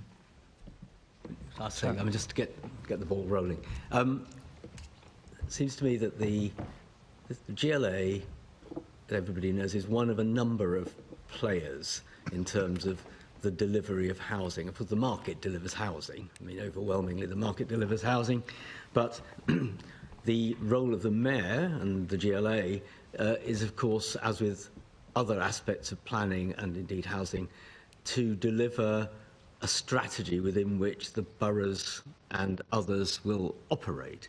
But of course, and that role has been enhanced since the GLA was created. I mean, the housing role has been enhanced since 2000 to give the mayor a greater role, but still a strategic one. So I think that the question of housing delivery and the numbers, both all and affordable within it, are very much ones where the mayor can guide and set policy, but is by no means the only player in achieving the outcome. It's pretty obvious to say that, but I think it's probably worth just making that point, and that the market, some of the paperwork that we have here, some of the market conditions, demand, supply, a lot of other things, influence what happens rather more than policymakers probably, and I don't just mean the mayor, would wish.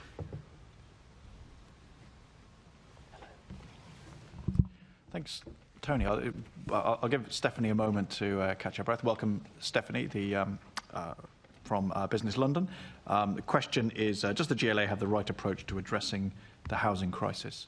So, Luke.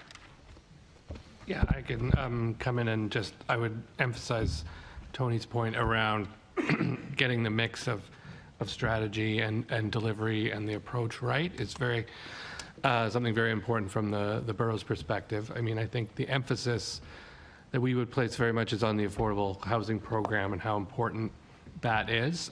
So, I mean, we would commend that the GLA has done a lot of work on making that program more flexible, enabling boroughs to access it more. There is more to do that we would say, especially around, I mean, obviously increasing the amount of funding available there would be helpful to boroughs in terms of meeting the housing targets for London, and how important that is to the missions and the growth mission and the housing specific mission that London is developing an approach to. So I think that would be really important, but also increasing the amount of funding that can be delivered to specific projects. So the a higher threshold for funding to individual projects, we think would enable more, particularly given the economic challenges, interest rates, sort of the change in the market, the viability of individual projects is more and more challenging.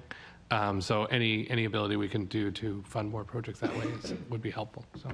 Okay, thank you very much. Stuart.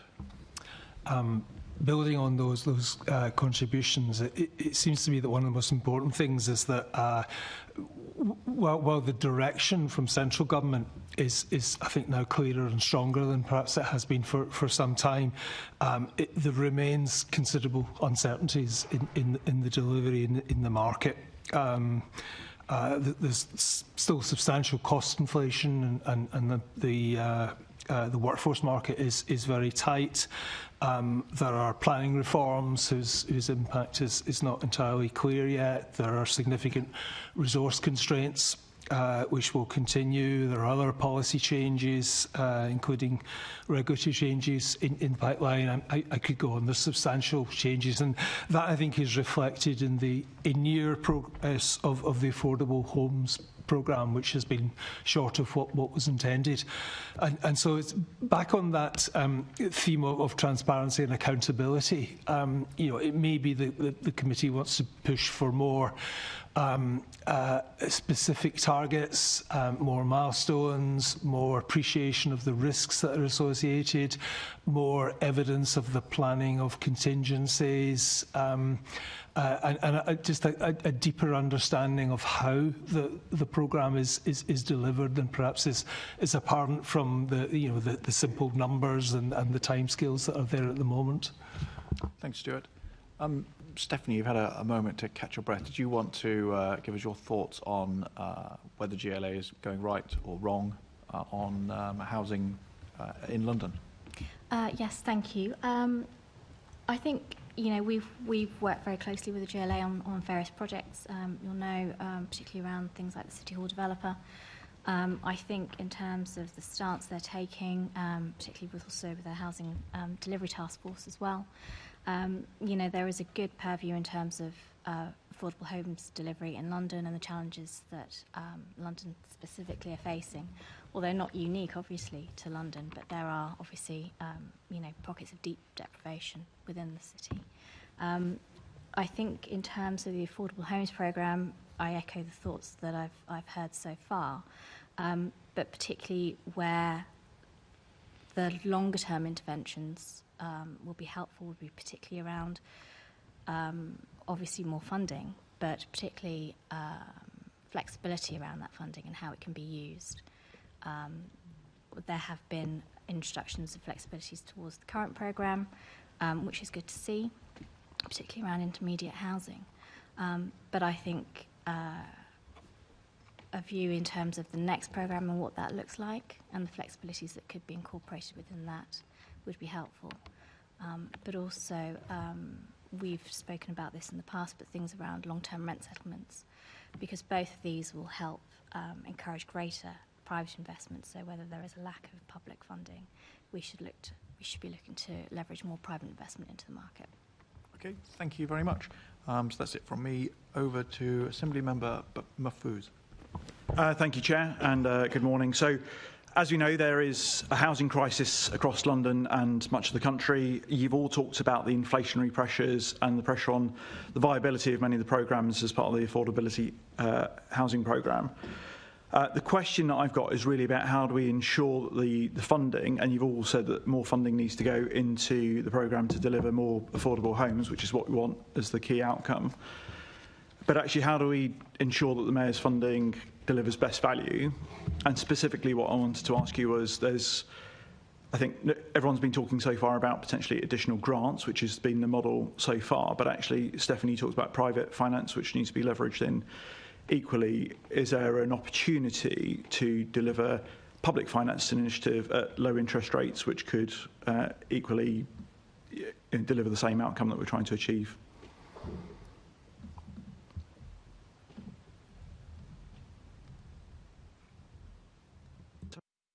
So you look reluctantly like you want to come in on first on that one.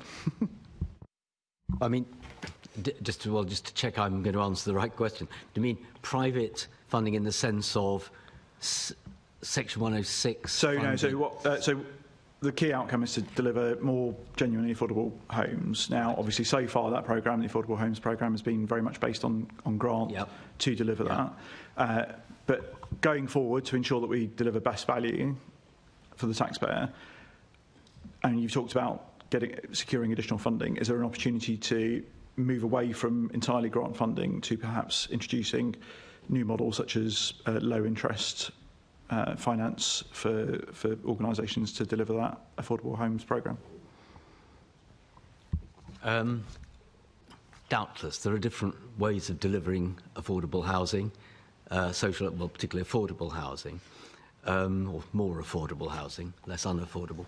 And they can include means that go beyond simply grant to social or other providers to build it in that way. But the question of with all these programs is to create a sustainable way of doing it that actually makes sense for the investor, and that's beyond my known world. But I can see that finding a way of making it possible to create a product which, as it were, is affordable or less expensive at the beginning and stays so into the future is, of course, the challenge, really. If it's being delivered in any sense by private finance. Because the question is, are you giving the first occupiers or first people moving into the home the benefit, or will the home be available for all time in that way, in that affordable way? So specifically in terms of delivering those affordable homes, so as I say, at the moment, it's the local authority or the RP or the developer effectively will get a grant to say develop those affordable homes. Now the costs have gone up considerably, well over 25% in terms of inflationary. They're then coming back to us to say, well, we need more money to deliver that. There's only a finite amount of money in the pot. And actually, of course, there is money to be made out of the overall development. So rather than all that money coming just as a grant, how would you see that working potentially, Stephanie, from a business point of view, of rather than developers going to private financiers who are going to be asking for a significant rate of return on that loan, if they were to, say, get a 1% return, 1% loan from the GLA, how that would unlock more affordable homes across London? I will caveat this response by saying I'm by no means a finance expert on this. I think looking at it more broadly and what we've been looking at Business London, we published a report, and this may not directly answer your question, so apologies in advance, but we published a report a couple of years ago in 2022 looking at new models for private investment to deliver affordable homes, given the view, as you've just noted, that public finance is constrained. There is only a limited pot of funding. So actually, how do we look at new and existing models actually for private investment? And there is work around this being done. It's just how you encourage greater investment moving forwards. We know that it's a challenging market. There are new and emerging ways for developers to work together with housing associations, for example, through JVs. We've seen that. We spoke about that in our City Hall developer report as well, in terms of City Hall not directly delivering, but taking on a number of roles, but that being land assembly and promotion, and working as a JV partner with the private sector. So I think there are a number of ways. It's just, I guess, shining a light on those and making sure that that we can move forward in terms of the delivery. Luke, from a local government point of view. Yeah, I would emphasize two things. I think so. We've recently done a survey at London Councils of the financial health of housing revenue accounts in local authorities, and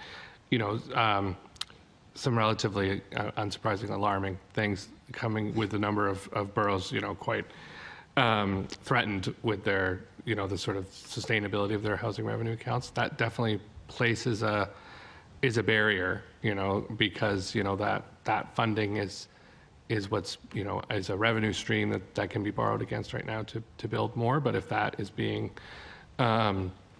taken up with maintenance and just day-to-day costs and isn't available because of sort of past government policies around rent freezes and things, it's creating an extra barrier. In terms of your question around sort of broader viability and private sector funding, one of the things that we're looking at is just looking more broadly at what cost avoidance could look like. So there's we know there's a massive temporary accommodation crisis that's just really impacting borough budgets. So is there ways that, obviously building more homes and affordable housing is one solution to that, and looking at the whole picture around what costs can you avoid on a temporary accommodation side by being able to house people in affordable housing is a massive thing that potentially unlocks some of those things that you're talking about around the viability of sort of public-private models. Yeah. Just on that point, Luke, and whoever wants to come in next, I guess there's a percentage, in terms of the flexibility of the current programme, there's flexibility about purchase and acquisition of properties that are currently sitting empty, for example, whether they've just been built or have been existing for a while. What opportunities there might be around that in terms of flexibility going forward as well? Stuart, did you want to come in, or Adrian, was it? No.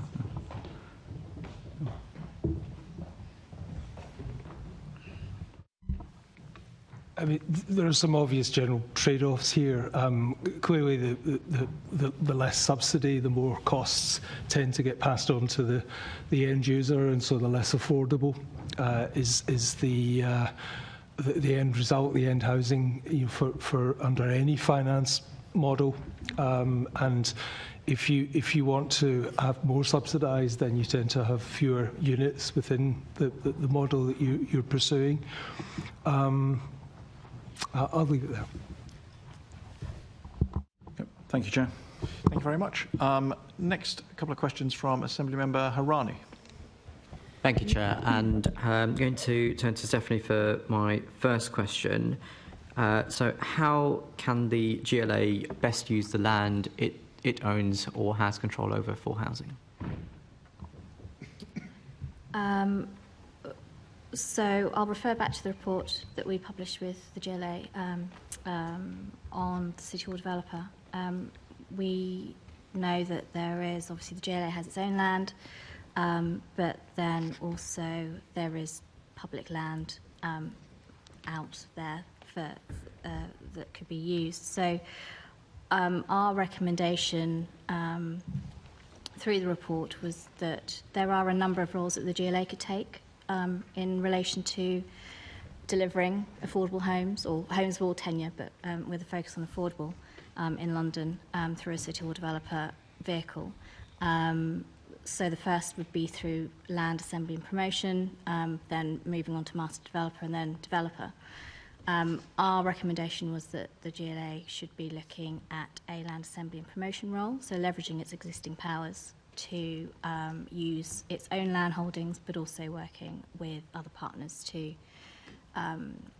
procure existing public sector land, and then working with the private sector, as I said before, as a JV partner. We did caveat that in the report by saying, although primarily a land assembly and promotion role, the GLA should be looking to retain flexibility to work across all roles as and when required to ensure that it can enter the market or exit the market as appropriate. Okay.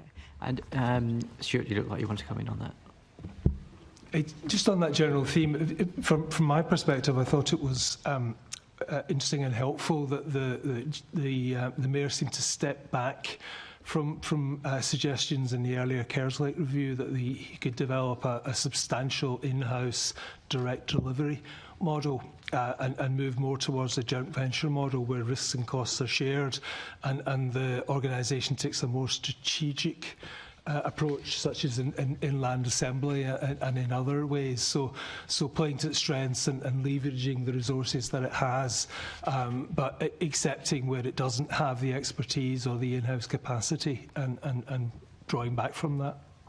Okay. And Stephanie, do you have any thoughts on, in terms of usage of TfL estate? No? Okay. Anyone? Tony, you look like you're itching to. I mean, as has already been said, the GLA, but TfL certainly own land. I'm assuming that when, given we were talking about it earlier, the National Railway becomes publicly owned, it owns lots of land as well. I mean, the public sector owns a substantial amount of land. And as Stephanie has said, sort of identifying where it is and its potential is clearly an important role for City Hall, potentially. And going back to the previous session, there are large development sites about to come on stream at Old Oak and presumably at Euston. These are very large sites, potentially anyway, and having a sense of how they are to be used and planning them out over time seems to me essential. So where the public sector owns land, identifying where it is and having some sense of what the approach to development on it over time would create a sort of more conditions that the market could react to more easily. Sure, and can be controversial in some quarters, but what about TfL car parks? Controversial. So they can raise lots of local opposition. So there's a Cockfosters example, for example, in recent history. Alternatively, you can have one in my constituency, Wembley Park, where it only had 15 objections, and it was called in by the Secretary of State anyway on the whim of an MP who happens to live in the area, and was brushed aside when the inspectorate report came out. So some of the kind of political issues around development, how do you see that panning out over the next few years? Well, this is precisely, it's an issue that the previous government wrestled with in terms of call-ins. You mentioned the Cockfosters car park site, which eventually I think did get planning permission after a struggle between different cabinet ministers. The current government has said it's going to make it easier to get development delivered and will, to some extent, push aside, my words, not theirs, opposition. We'll have to wait and see how easy or difficult that proves to be, because these are broader issues, to do with the way a much sort of bigger issue at how land is made available, how large the sites are, whether compulsory purchase can be used. And as you'll know from Wembley Park, what you tend to get now is where large sites become available, very high densities of development suddenly appear in outer London often. And that's, there's a debate, an interesting discussion to be had about an entirely new phenomenon, really, which is these very large, very highly developed sites that suddenly become available, which is rather different to the gentle scattering of housing that I suspect others wish would happen. So, but that's a broader issue than even we're discussing today. Stuart? No, you look like you're itching to come in, but that's fine. Okay. So the next question, I'm going to turn to Antonia. So obviously we've had a change in the government in July since the last annual budget was agreed. How do you expect national policy changes will affect the ability of the GLA to deliver new homes?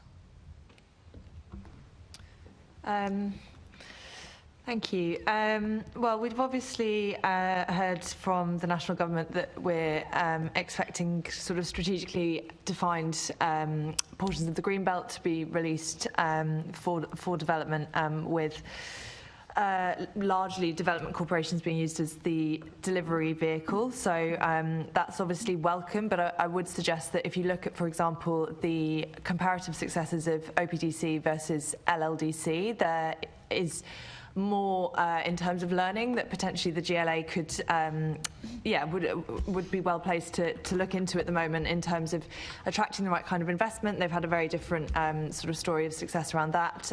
Land assembly has already been mentioned as well. There's also points around community accountability and governance as well that I think we need to look into and review before sort of setting up a big new wave of development corporations. So I think that's one thing. Obviously, the national government has also led its charge on getting sort of development going with the review of the NPPF, the planning consultation, which at Central London we broadly welcome the proposed changes, but I think it would be, very quick to also flag the fact that in London we do have 300,000 homes currently with planning consent that aren't being built, so planning is clearly not the only or arguably biggest barrier that development is facing. On top of that, we know that the cuts to planning departments have been huge. On average in England, since 2010, planning departments have been cut to the tune of 60%. And so inevitably capacity within planning departments remains an issue that will need to be addressed. The other couple of things that I wanted to flag is obviously we would hope for some slowdown to the short-termism that we've seen in housing policy over the last 14 years. Obviously, famously, we've had 16 housing ministers in those 14 years of the last Conservative government, which obviously hasn't helped the housing crisis anywhere, and particularly in London. So whilst we expect, fewer sort of spending reviews and turnover of ministers under the new Labour administration, at Centre for London, we've also been suggesting that to further alleviate any politics being played with this crisis, I suppose, an affordable housing commission would be set up, which would be a sort of independent, permanent national body with the specific role of objectively setting grant funding levels of the Affordable Homes Programme. And we've also been suggesting that this commission would set housing targets over the 10-year horizon, not just 5, again, to try and bring long-term certainty to the space. The final thing that I was going to flag, which sort of jumps back maybe a couple of questions to how the GLA can better support the housing crisis in London, is linked to a project that we actually have a report coming out for next week around social housing wait times in London. And unsurprisingly, it paints quite a bleak picture, particularly as you look to homes with higher bedrooms or homes with particular kind of accessibility provisions. But the one thing that actually does come through the data is that firstly, that borough by borough, the picture is vary significantly, and they can be boroughs next door to each other. And potentially there is role for GLA to start working with borough councils on sub-regional bases to essentially look at whether there's a possibility for doing allocations across the sub-region as opposed to just by borough, because the waiting times are so varied. But the second thing the project has also flagged is the fact that obviously as it stands at the moment, boroughs set their allocations policy essentially in-house. There are obviously guidelines around that, but some use a point-based system, some use banding system, etc. It means that it's very, very difficult to have a comprehensive understanding of what social housing wait times actually look like, given there is such variation. So again, another sort of avenue we're exploring at the moment is whether the GLA could provide a more work with borough councils to develop a more uniform allocations policy that would be able to better map the challenges across boroughs. That's helpful. I think that neatly, I think I should turn to Luke for an immediate response. Excuse me, I just wanted to know how much remains to be determined in this area, the extent to which the new government, although the direction of travel is clear, will allow the market to determine where and what is built, or will seek to intervene through planning policy and in resource allocation to influence what is provided and where it's provided in the country, and seek to change the balance of volume as against addressing needs, which is not necessarily the same thing. The GLA is very well placed with existing programmes to respond and to influence that process, but it does need to take that opportunity, I think. Thank you. So just because sort of the point was made about London local authorities, I think it would be useful to hear Luke's thoughts on that sub-regional approach. And also, I think if you look over the last few years, the affordable housing delivery borough by borough varies significantly. But obviously, so some boroughs effectively a lot more open to having development in their areas compared to others. How do you balance that from a London-wide perspective? And is there any work that you're doing to encourage some of those boroughs to develop their fair share? Yeah, I think it's a really excellent point, and I would say there is work to build off in terms of how we encourage that collaboration between boroughs around, how they can have more consistency. And I think there is getting the balance right for the role of the GLA in that, I think is important. But there definitely is one around how that works. Things that you asked about interventions from central government that would be helpful. I mean, one of the pieces that we very much are hearing some promising things around is the 10-year rent settlement. So that that ability to have certainty around the funding long term for boroughs in terms of their HRA accounts would go a long way in terms of being able to have certainty in rent, about building and making sure that projects are viable. We know there's a lot of variability between boroughs, between what kind of stock they have, the health of the financial health of either the borough or their HRA account. That probably accounts for a lot of that variability you're seeing. So more certainty in the funding is an essential sort of a pre-existing condition to enable some of those broader collaborative pieces that Antonio was talking about, that we'd definitely be supportive of.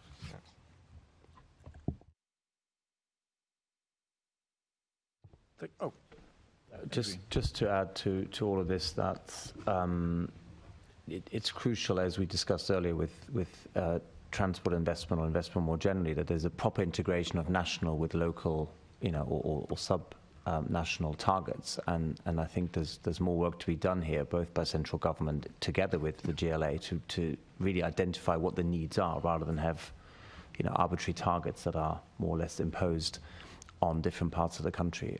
So I think that it has to be absolutely evidence-based and needs-based.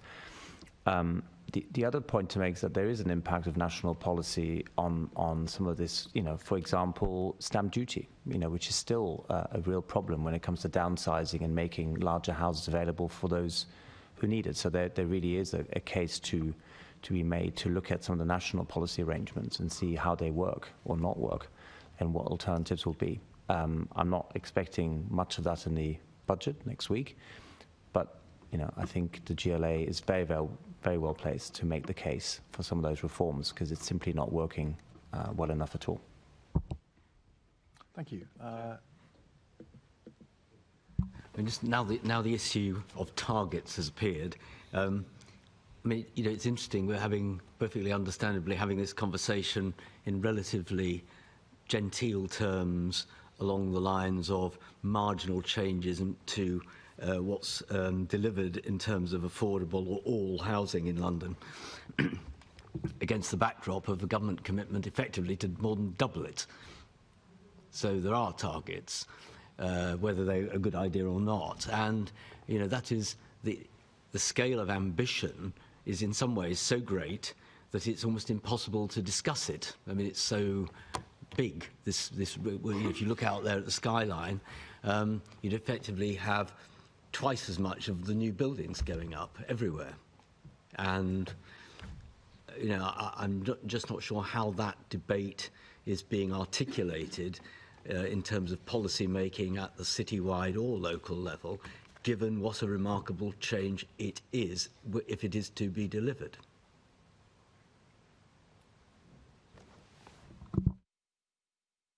Thank you, Assemblymember Harani. Assemblymember Georgiou. Thank you, Mr. Chairman. Just to correct the record, Mr. Chairman, I think Assemblymember Harani was a little bit confused. The Cockfosters application was never called in. It was actually paused by the Secretary of State for Transport, Grant Shapps, at the time. Brilliant decision, mind you. Equally, as I think, Tony, you touched on, it's all right, they can chunter away. I didn't speak when they did. But, Tony, you mentioned that politics does come into play. For example, Cannons Park was something that was rejected by the previous administration in Harrow, voted against their own mayor's scheme. And I think part of the reason for that, and why you get a lot of people objecting to these TfL schemes, mind you, I am one of them, for point of clarification, in case anyone was confused, is that when we do have Section 106 and seal contributions, what a lot of boroughs do, they hoard them up and they spend them politically when convenient in, perhaps, one may suggest, in more marginal wards or even some of their own safe wards. Now, Tony, to you in particular, if you could change the 106 and SIL contribution schemes to make sure that they were reinvested back into local communities, therefore removing many objections to a lot of schemes, would you do it? Well, I think it'd be hard. I take your point. I see the point you're making. I think, given that the costs of any development fall on some parts of the borough or some parts of the city and not on others, then if there are gains, rewards that come with that development, Section 106 and SIL, then there are good reasons for people who are most affected by it to get some of the benefit, at least visibly some of the benefit. And I'm not sure that is always the case, you're right. But equally and oppositely, there may be good schemes that councils can do delivering more housing away from the original development that will deliver more housing, and it is a rational use of the resources. I wouldn't want to tie councils to spending all the Section 106 and SIL at the precise site where the development is taking place, but I do see the point, that more general point, that for people who are experiencing the costs of development near them, then ensuring they get some benefit from a development seems to me axiomatic. Sorry, I saw, Stuart, did you want to comment on that? I agree with what Tony said, but I think I would also add, as a confirmed localist, it seems to me difficult to intervene and constrain how the local accountable body spends the money. And from a personal standpoint, I don't think that would be desirable.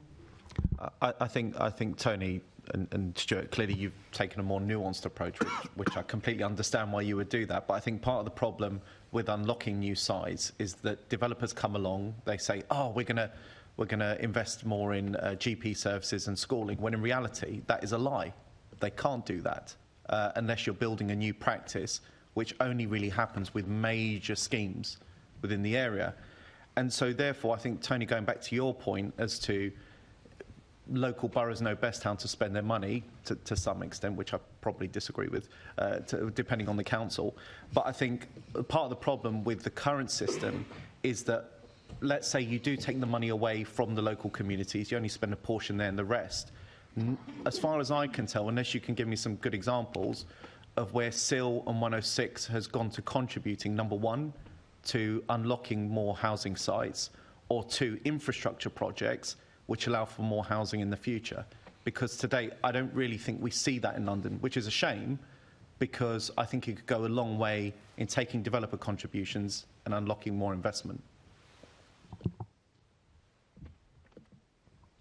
I mean, again, it's true. I mean, it's worth standing back, of course, from this. This is a long evolved challenge. Starts after the Second World War, of trying to ensure that the uplift, land value uplift that comes with development is captured and used for the public good. I mean, that's what this is all about. And the question of whether it's used for the public good at the site where the development takes place. I mean, going back to the conversation in the previous part of the meeting, I mean, I think whatever you think about what's gone on at Battersea and Nine Elms, there's no question that the delivery of a public transport, a tube line, allowed a development to take place that largely paid for the tube line, and that is a very positive outcome.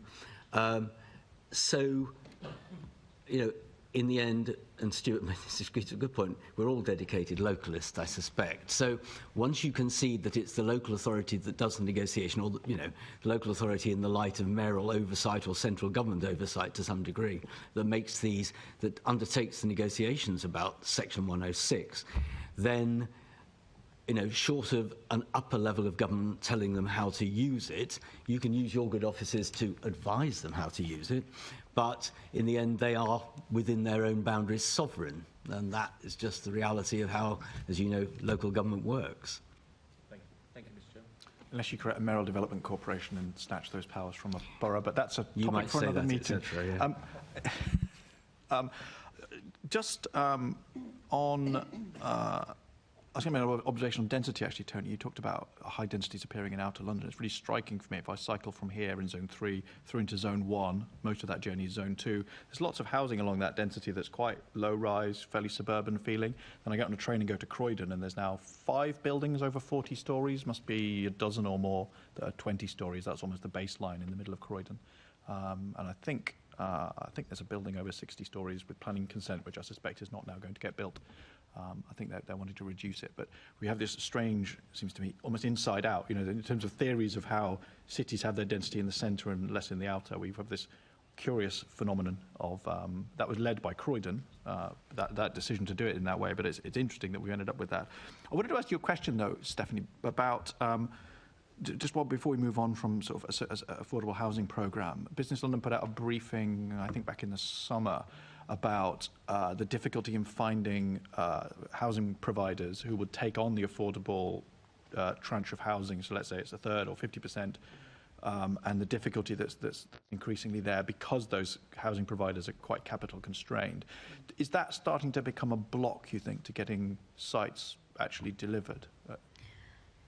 So you're speaking about our Section 106 paper that we published, yeah. So yes, so just taking it slightly back in terms of actually this as a challenge, it has gained momentum in the recent months, possibly highlighted obviously by the macroeconomics that we find ourselves in. But actually this was highlighted to us a couple of years ago actually by some developers saying that we see this as a problem coming forwards, so we need to have a look at it, particularly in terms of viability. But yes, we don't. So what we don't have in London is actual figures, and that is something that we will be looking to get. We have anecdotal evidence from our members that yes, this is a blocker. It's a very nuanced argument, if you like. So there are sort of two aspects to it. The first is, if a developer can't secure an RP partner, then that development effectively may not come forward. So you're not only losing your affordable housing element, but you're losing the whole housing element within that development. But if there is liquidity and a developer can move forwards, then and go ahead and develop the scheme, you then have the other side where you've got Section 106 homes effectively sitting empty because there's no one to take on that portion. Within our paper, we suggested sort of the long-term structural interventions that are needed: long-term rent settlements, affordable homes programme funding, flexibilities, and so on. But actually, in the intermediate term, what is it that we can be doing? What is it that the industry can do, that the GLA can do to look at unblocking this? But yes, in terms of actual data, we don't have that yet. But that is something that we'll be looking to procure over the next couple of weeks. Yeah, that'd be very useful, particularly once you gather that. But if you could share that with us, because I think, it really alarmed me that potentially we've got developments that just get stuck because of that, which, as you say, it blocks both halves of the development and nothing gets built, and you get yet another empty site. Assembly Member Polansky. Thank you, Chair. Changing subject a little bit, Luke, can I come on to skills? So could the Mayor be doing more with his adult education budget, particularly around skills to support house building? I think so.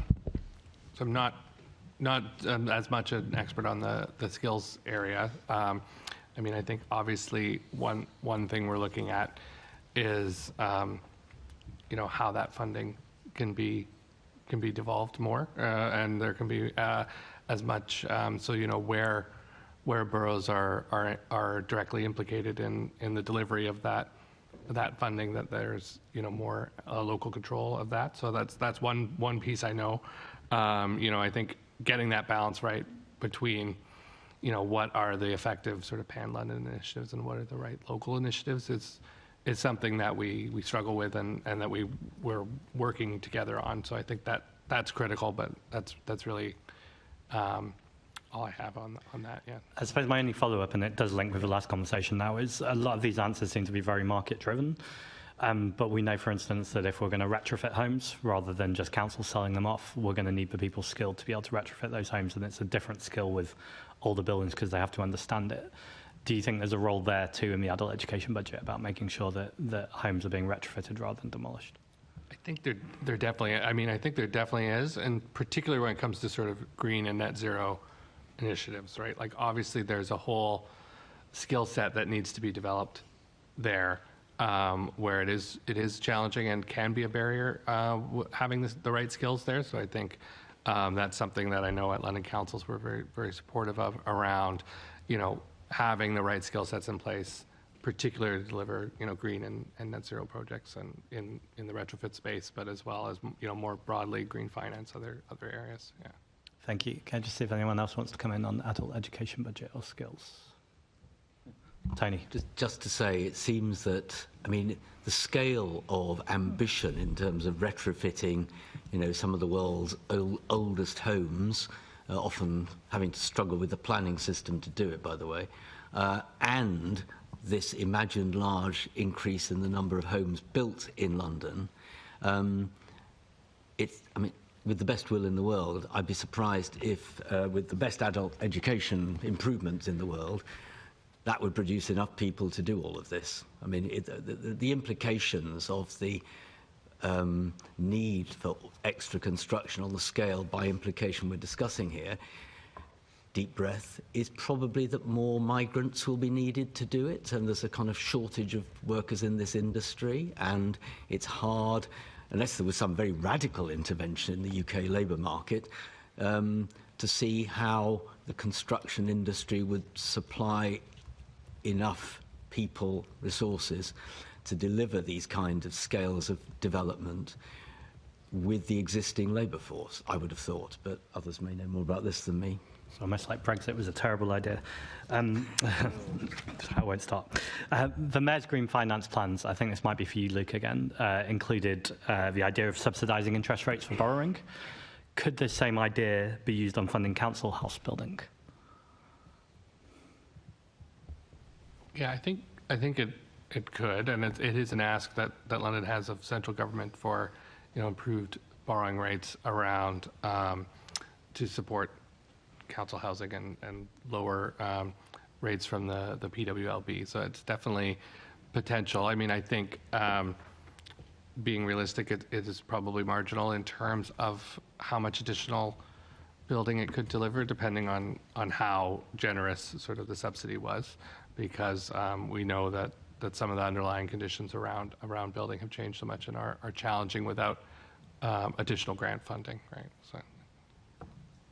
Thank you. Thank you very much, Chair. Thank you. We now, to round off this section on housing, Assembly, Tom. Thank you. It's a good thing my group leader briefly forgot my name there. So, clearly making an impact here at the Assembly. So, but looking at how other cities promote new housing schemes, if you could take off the shelf a way another global city promotes these schemes, which would it be? If we start with Tony. Another global city that does it. Great question. Very difficult to answer. I'm not really the right person to answer it. I would say that it is intriguing that given how we generally think too few homes are built in London over time, and whether they're the right type or not, ditto, actually London delivers substantially more homes per year than New York does. So it's not as if London is unique in having both the cost problems or the delivery challenge. But there are models in Europe of low-rise, dense developments that I'm regularly go to events where people extol them to me. But I'm not sure I'm the right person to go into any further detail than that. Not an off-the-shelf model. There rarely are. Comparative studies between this city and others, always interesting, always revealing, but the number of ideas from other cities you can pick up and just move, I think are relatively small, but, the cultural differences and all that. Does anyone else want to jump in? Yeah. Sorry, I'm going to unhelpfully jump in and blend your question with Zach's and answer something in the middle. So I just wanted to sort of go back to the retrofit point, actually, and flag that in Ireland, obviously not in the comparable global city of Limerick, but in Limerick, they've set up a retrofit centre of excellence. And that's sort of recognised the multifaceted challenge of the, retrofit skills piece, essentially. And they've brought together all of the local public sector institutions to map out the pipeline of retrofit work, including housing associations, NHS trusts, hospital trusts, etc. And then they've brought in subsidies to encourage local SMEs to upskill into the retrofit, to be able to deliver retrofit work, and subsidies are needed because the market is relatively buoyant and there isn't, seen from SMEs a clear need to do so. But then they've also done a lot of work simplifying the qualifications needed to be a retrofit deliverer, because at the moment, as it stands, there are many prerequisites which are arguably unnecessary that you need, before you can deliver retrofit. Essentially, depending on what avenue you go down, because retrofit obviously isn't just one skill set. In some cases, you need sort of 3-5 years plumbing experience, which arguably is unnecessary. Anyway, so what Limerick have done is set up the Centre of Excellence, bringing together all of those actors, including also business support functions within local authorities, to sort of lead the charge on developing retrofit skills. The area now not only obviously serves Limerick and the surrounding areas, but is a net exporter of those skills across Ireland. And I don't see why an equivalent, most likely outer London borough couldn't set up the same thing here in London and, set up essentially the, England's first centre for excellence on retrofit. So apologies, that's definitely not your question, but just going back a couple of points.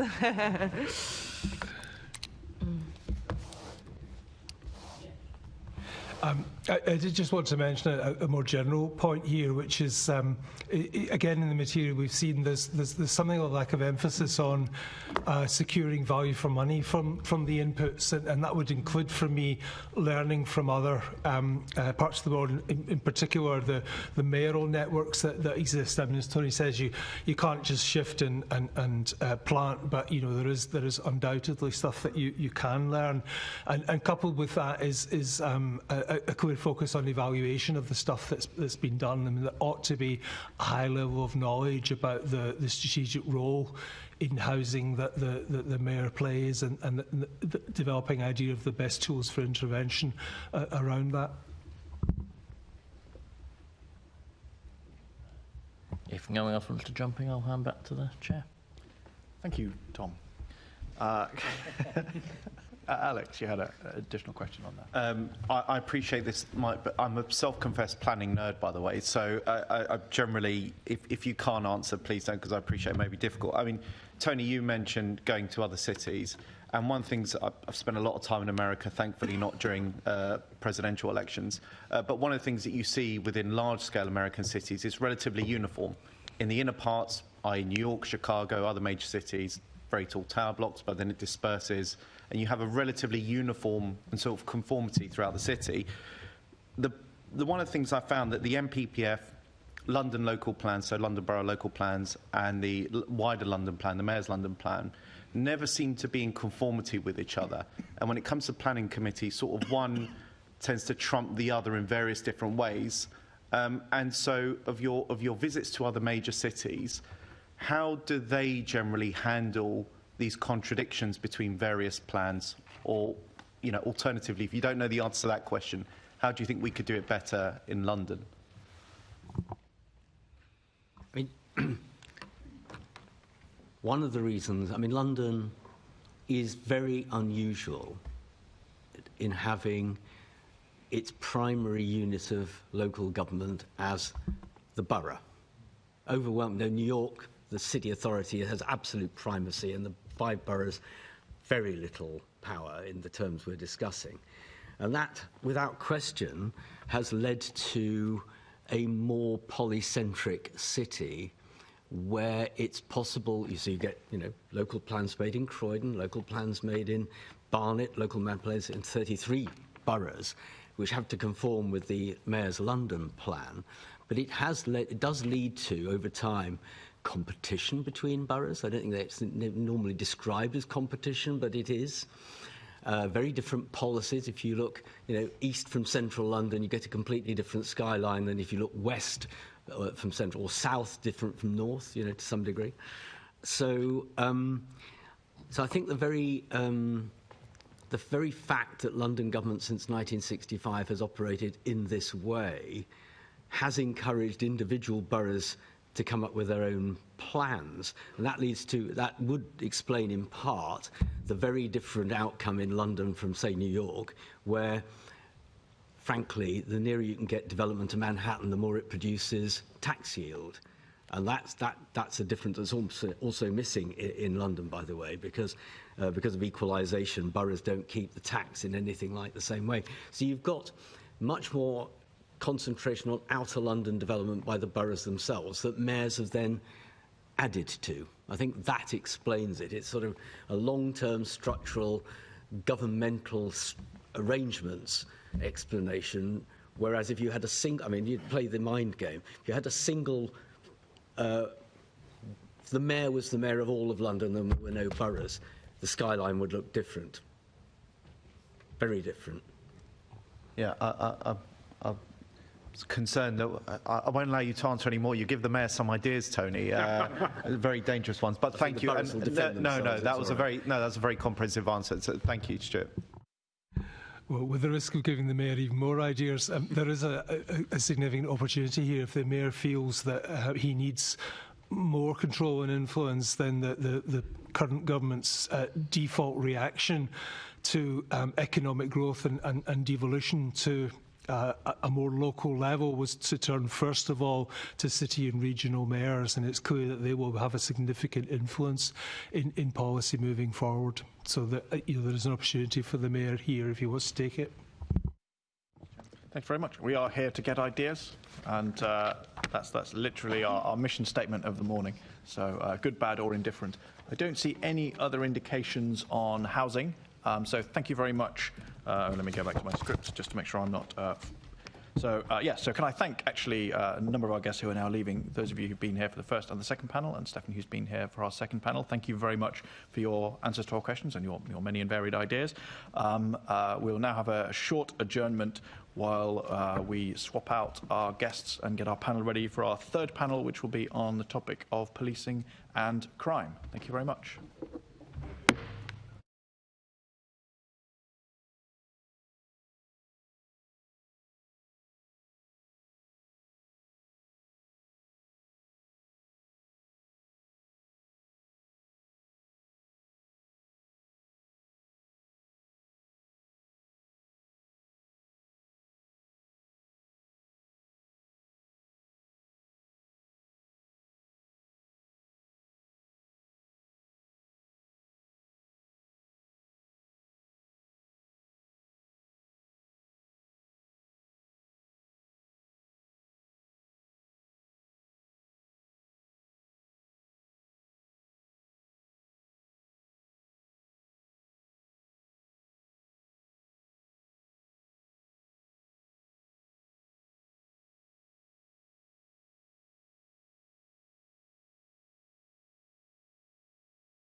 Hello, we're now continuing our Budget and Performance Committee meeting this morning. I'd like to welcome our third panel of guests.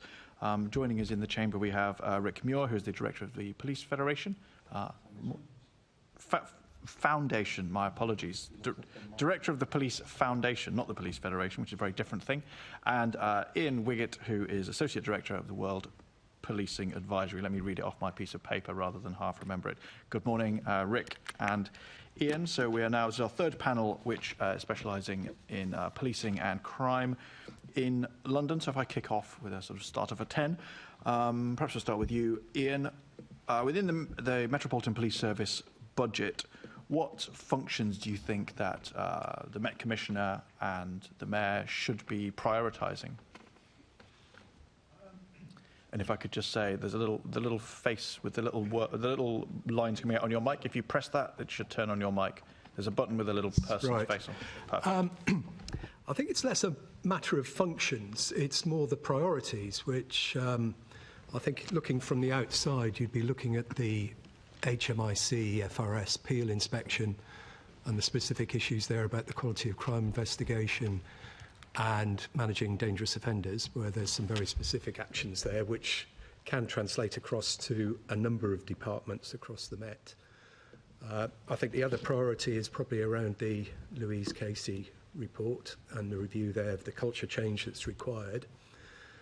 And then I think it's the standard operational priorities. And within that, it's the budget itself and being able to work and operate in a financial sustainable way. So in terms of priorities, public order is big at the moment. It always is. There's a number of national functions, but it's the day-to-day policing then on top of that that I think is always going to be at the heart of any police force's priorities. Thanks, Ian. Rick, what's your view on the priorities? Yeah, no, I agree very much with what Ian said. I think that yeah, I mean, the functions in and of themselves, I mean, it depends how you break them down, but clearly, broadly conceived, they're fairly common across different police forces. The one thing I would say is that one of the things highlighted by Louise Casey in her review was that frontline policing functions in the Met she perceived to have received less investment and less focus in recent years than some of the specialist areas of the Met, and she particularly found, you know, in terms of the levels of training, the quality of the estate, all of these kind of things, they were much worse, if you like, in local policing than in other parts of the Met. So I think she called for a greater focus on local policing. And the other thing that I would add is around neighbourhood policing, because clearly that's one of the things that the Commissioner has prioritised in the new Met for London. And I think he's right to do so, because there's good, strong evidence that neighbourhood policing and the quality of neighbourhood policing is quite an important driver of public confidence in the police. And so particularly given that we've got something of a crisis of public confidence in the police, particularly in the Met, but not just in the Met, that focus on neighbourhood policing, I think, is important. But, as Ian said, this is in a context that's financially very difficult. And so neighbourhood policing, by its nature, is about people, employing people to do things. And that is clearly challenging in the current context. But if we care about public confidence, it's something you need to prioritise. So, as you say, the Commissioner has made that a priority. Obviously, he's been in post now for about 2 years. I don't know whether you've formed a view yet on whether he's succeeding at making neighbourhood policing a priority. Well, no, I think they are. I mean, they are shifting resources towards that. I think that the challenge is, as is pointed out in the notes, the challenge is that they've got a problem recruiting people at the moment, and so if you want to have more officers working in neighbourhood policing, and yet the number of officers is falling, then you're sort of taking officers from other areas in order to resource neighbourhood policing, and so this comes back to the issue of which we may want to discuss about why the Met is struggling to recruit the numbers of police officers that it needs, and I think that is a really that's one of the biggest things that I think jumps out at you when you when you look at the challenges they're facing currently. You're right, we are going to come back exactly to that issue in a moment. Ian, did you want to say I was just going to say as well that things keep happening. So protests, major events, serious crimes, major incidents, and there is always then the expectation that the Met will police that themselves, which means that those resources have to be taken from other areas. So it's always local policing, and I think this is a common complaint across the whole of policing, that it's always the local neighbourhood policing that is drawn from to deal with the bigger stuff, and inevitably the bigger stuff, protests, marches, football, keep on absorbing resources, and it's very difficult then to maintain that continuity at local level. It's a very good point, thanks. So if we move on to Assemblymember Polanski. Thank you very much. Rick, as the Chair said, we're going to come on to recruitment in a second, so I want to look at prioritisation first, and I'll leave recruitment to my colleague. The police are going, as I understand it, to a lot less mental health call-outs, and that's presumably reducing workload in terms of where they need to be deployed. How much more could we be looking at prevention and redeployment to other issues as a way of bringing investment back? Yeah, very good question. I think that, obviously there's been a change in the response to mental health, which is around the Right Care, Right Person reforms, which is a national thing which has been rolled out. Still too early to judge, I think, the success or otherwise of that. I think broadly most people accept that it is in principle right that the NHS should be doing more in terms of mental health response than has been the case. Effectively, the police service became the emergency service of first resort for mental health crises. And given that police are not particularly trained to deal with mental health problems, that's not a desirable situation. Ultimately, I'll say two things. You're absolutely right that prevention is critical, and we need to do a lot more to prevent the things that tend to lead to emergency demand on the police coming through. So things like mental health crisis, things like large numbers of people going missing. The police spend an awful lot of time looking for people going missing, and a large bulk of that is children in care. So why are children in care repeatedly going missing? And the roots of, that's not something the police can do anything about. They're simply responding to the demand. So we need to look into the care system to understand why that's happening.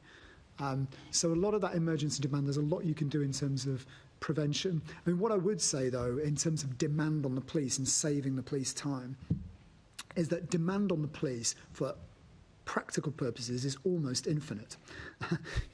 Because if you look at responses to 999s, they are rationing their response. If you look at the amount of crimes that actually result in an investigation, that's been falling over many years. And that's because there's more demand on the police than they could ever actually meet. So even if you did prevent some of those things, to be honest, I think the police would just end up doing something else. It's like there's no shortage of things the police could be doing. So I think prevention is really important. I'm sceptical that it leads to a reduction in demand in the police.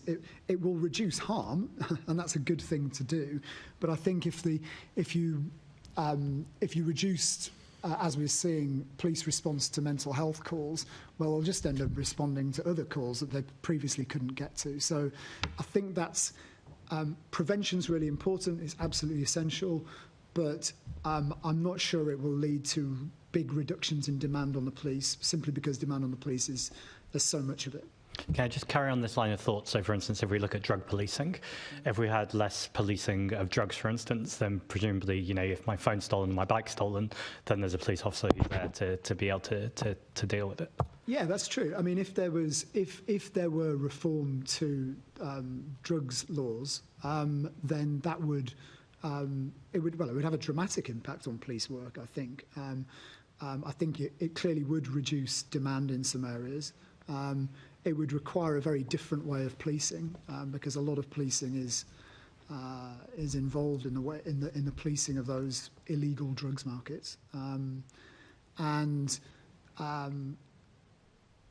To be honest, I think we really need a good study of what the impact on policing would be from changes to drugs legislation, particularly, and we could look at countries like Canada, which have legalised cannabis, for example, and it's so yeah. If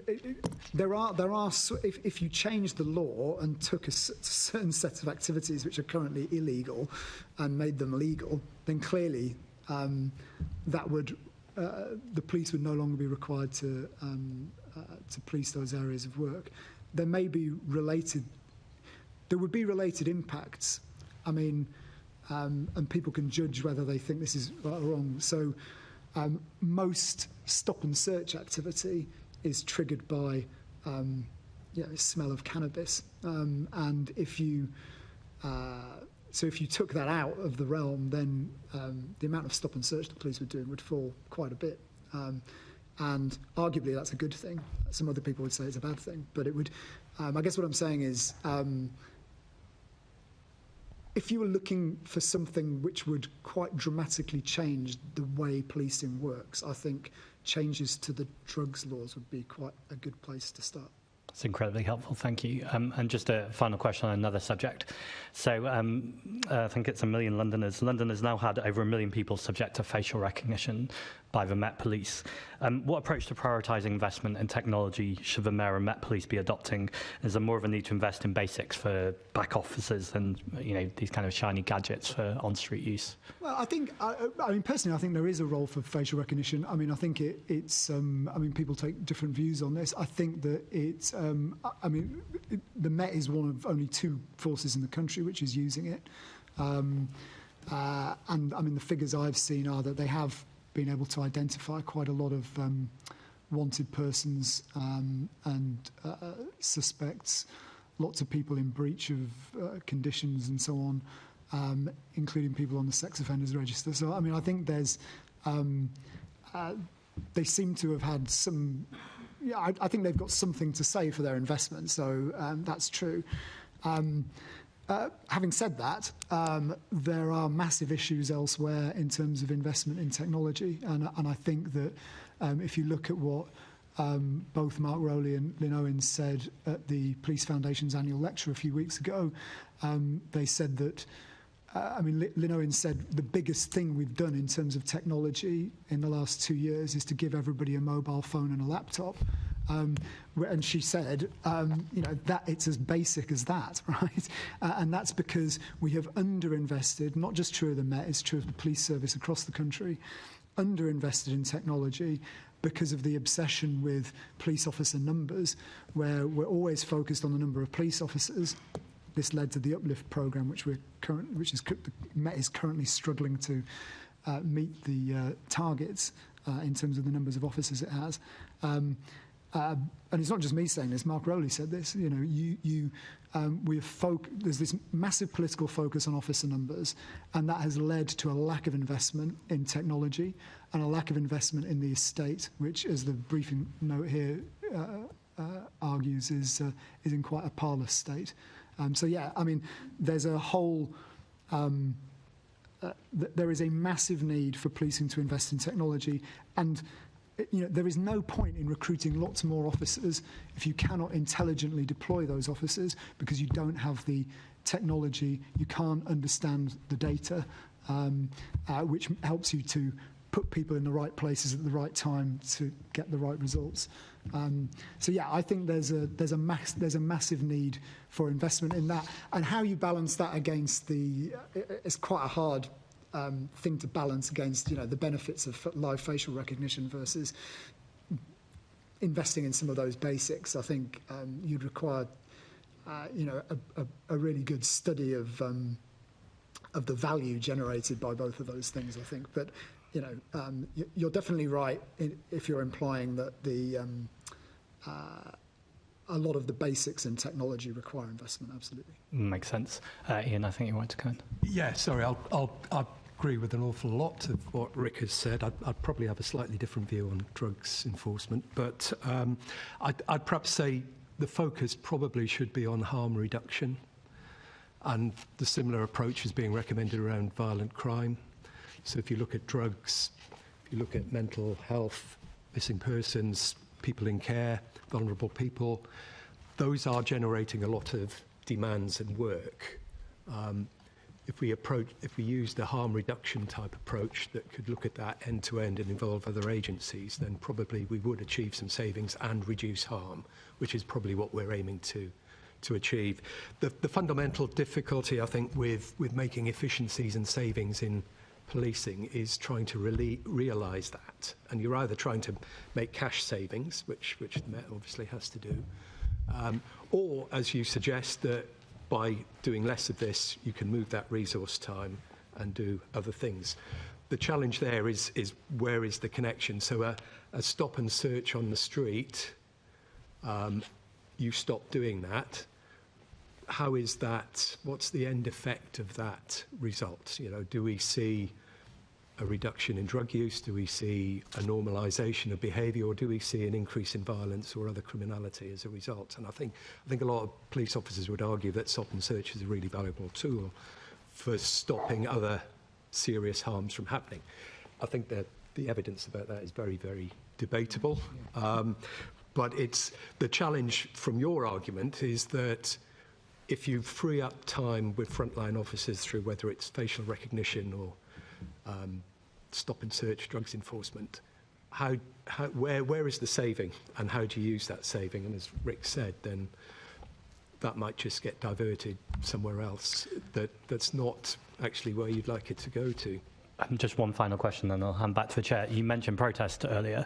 I think we've seen some quite heavy-handed protesting that arguably, feels like it's not the best use of money. And while we're struggling with all of these basics, is there something there around changing the way that we protest and the amount of resource that goes into those policing those protests? Well, I'm not representing the Metropolitan Police, but I think I'd point to things like the police liaison officer role that's engaged with trying to work with protest organisers and different parties on opposite sides to try and manage that and avoid a lot of heavy-handed police approaches.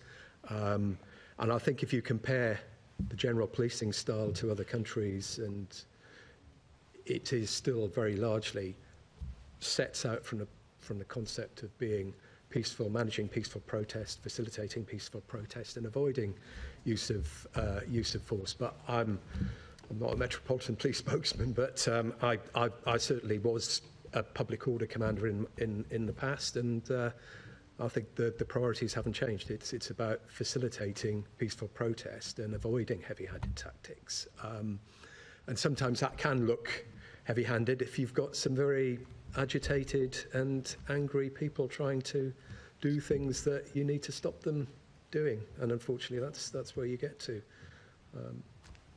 Thank you. Thanks, Chair. Chair, well, lots of questions, but I'll stick to one question. Right? So can I ask you about the protests in a budget context, not in a wider policing context? Let me firstly say that the right to protest is absolutely important, peacefully, legally.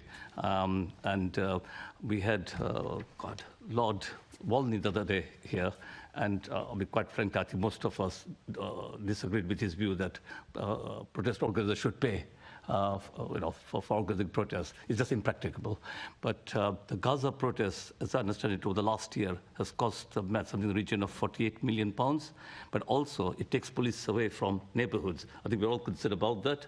I've had complaints from all over my constituents, particularly Bucket Dagenham. So this was the issue of the NIC, of the National International Capital City Grant, and this Assembly, both when we had the previous government and we went in the same position with this government, that we expect the Met to be fairly funded, but in the context of NIC, I think there's a shortfall of something like £240 million.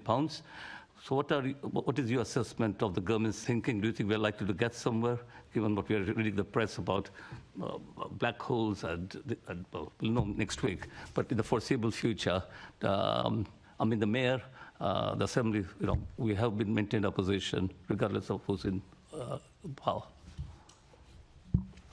Right. Clearly, there's different demands on policing in London because of protest. It puts a big demand. People come to London to protest in the way that they don't go to other parts of the country to protest. Some of those can be very expensive in terms of resource used. In terms of absolute cost, in terms of cash, well, that's a slightly different matter. So if you take officers from the outer parts of London and move them to the centre for a day, it doesn't cost the Met a huge amount of money because they're just working somewhere else for the day. It's the same bill. Maybe there's a bit of overtime, maybe there's a bit of travel costs, but the Met is using its resources in different ways. From an outside of London perspective, the Met is already significantly more funded than other forces. I mean, I used to be in Greater Manchester, and you compare the budgets per capita, you compare the number of officers per capita, the Met has a lot more.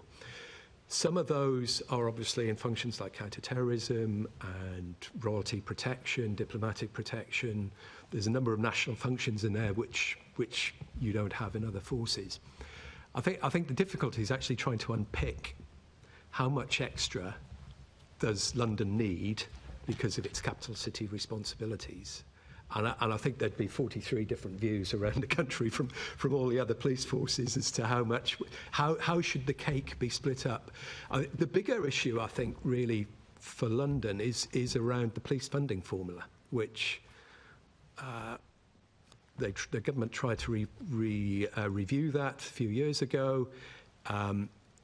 That review the recommendations didn't proceed. They went back and did a second review. The recommendations of that are still sitting, waiting to be published. And that's really where we've got to. We've got the whole of police funding is a bit of a mess, and it needs to be looked at. I think now out of that there will be some winners and losers, and I don't know how that's going to play out for London. But yeah, it's an impact. There are other things impacting, and other forces would make the case for why they should have more of a slice as well.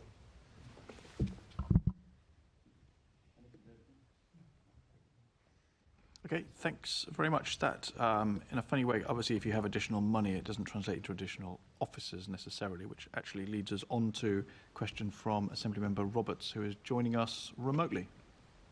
Thank you, Chair. And yes, it's teed up very nicely. It's a question about how can the Met Police address its challenges regarding recruitment and retention from its own resources, as opposed to constantly and perhaps justifiably asking for money from the government.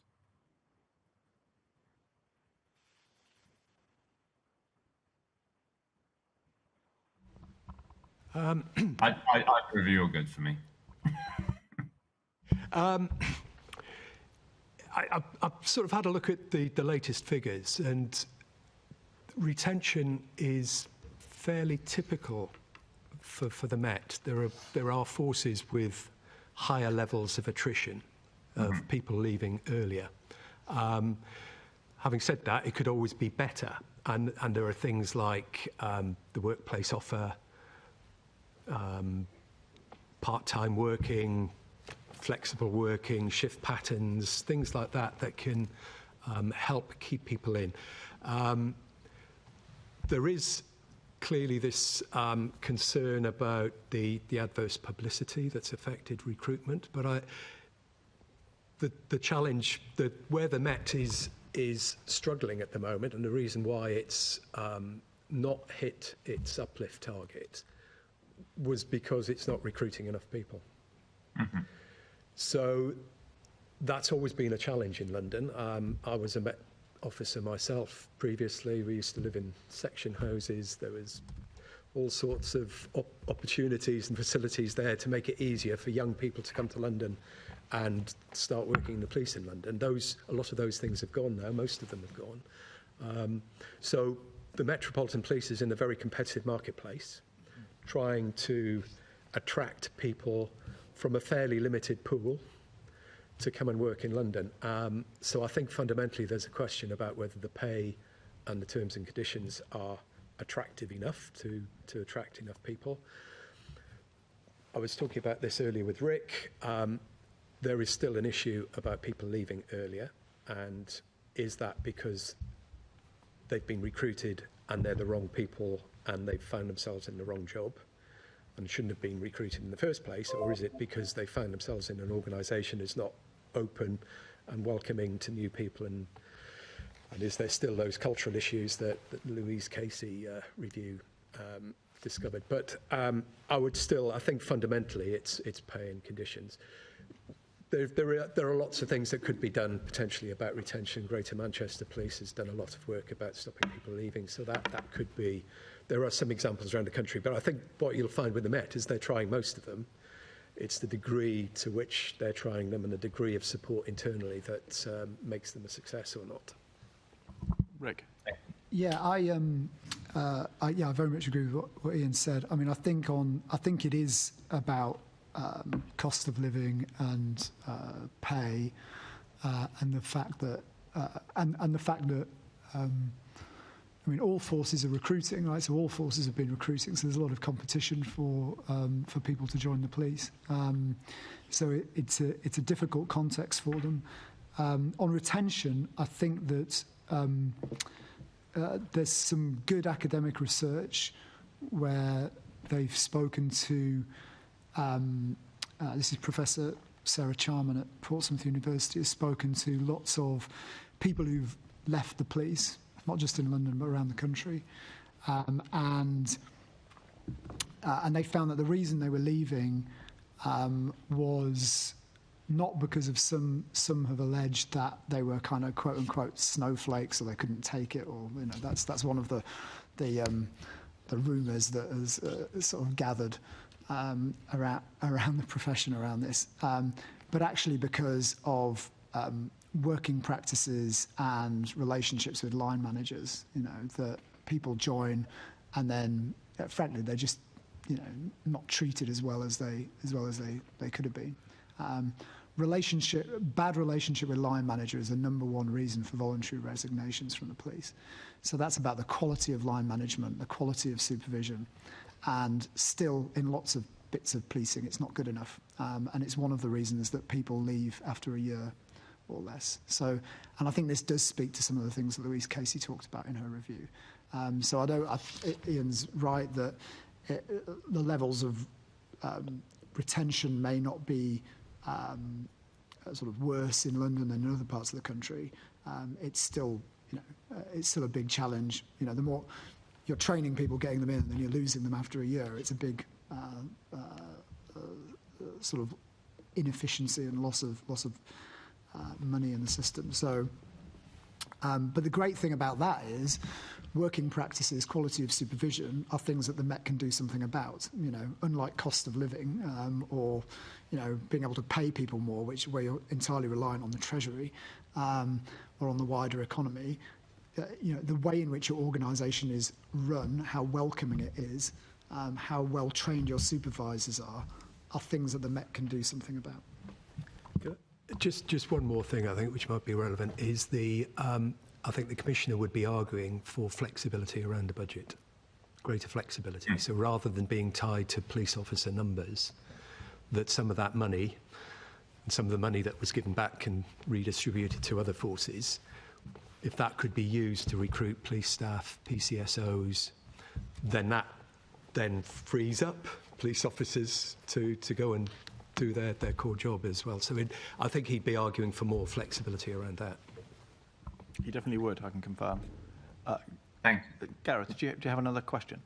I do, a very quick one. I'm conscious of time. It's just regarding the current estate strategy. I think it would be an opportunity missed for any Assembly meeting at the moment to reflect on the fact that it's been 4 years that we've been waiting on the estate strategy to be published.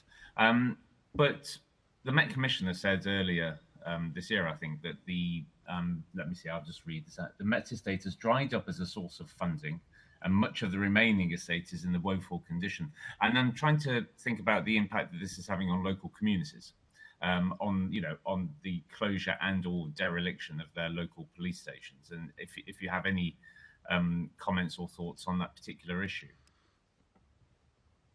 I mean, I think that obviously, so what the Commissioner was referring to is obviously that they sold a lot of the police stations, and that this as a way of generating cash.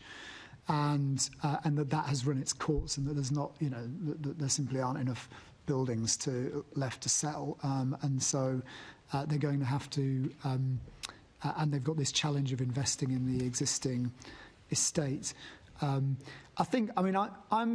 I'm sympathetic to the argument that you should be flexible about buildings. I've never been one of the. I mean, it is true that when a local police station goes, often that generates local opposition. People are concerned about the loss of a police station.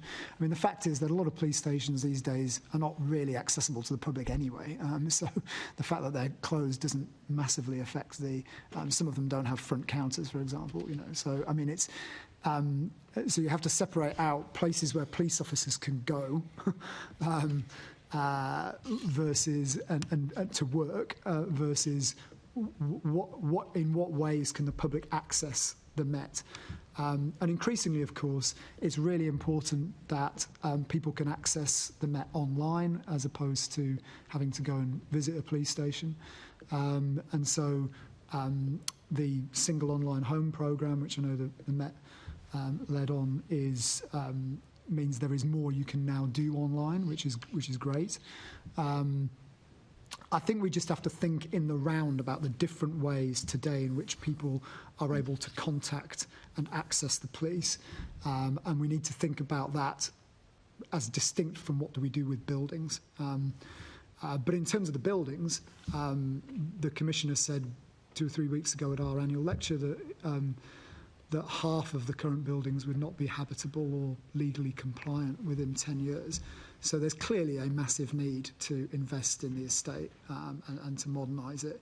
And you're not going to recruit and retain staff if they're having to work in barely habitable buildings.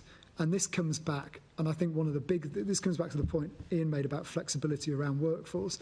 If the government continues to sort of say, continues with the previous government's strategy on uplift, which was you have to have this number of officers, then that is not leaving them enough flexibility to be able to deal with these challenges. So I think we need to get off this officer number thing, think about the police workforce in a more plural way, start thinking about police staff as well as officers, because they do work which helps keep people safe as well.